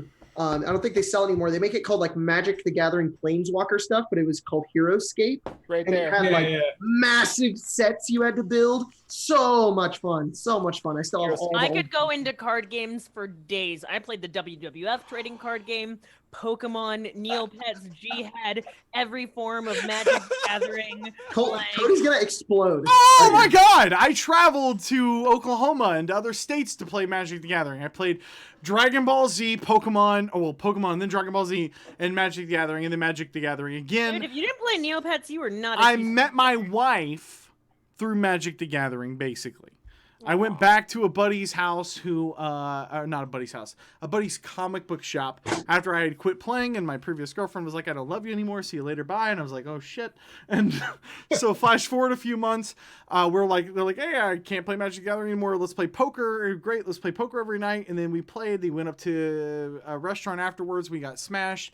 My wife was my waitress, I bounced a broom on my chin, and 7 years later we got a kid and we're happily married. So I love Magic the Gathering and trading card games with So all folks, of my heart. Do not bounce brooms on your chin.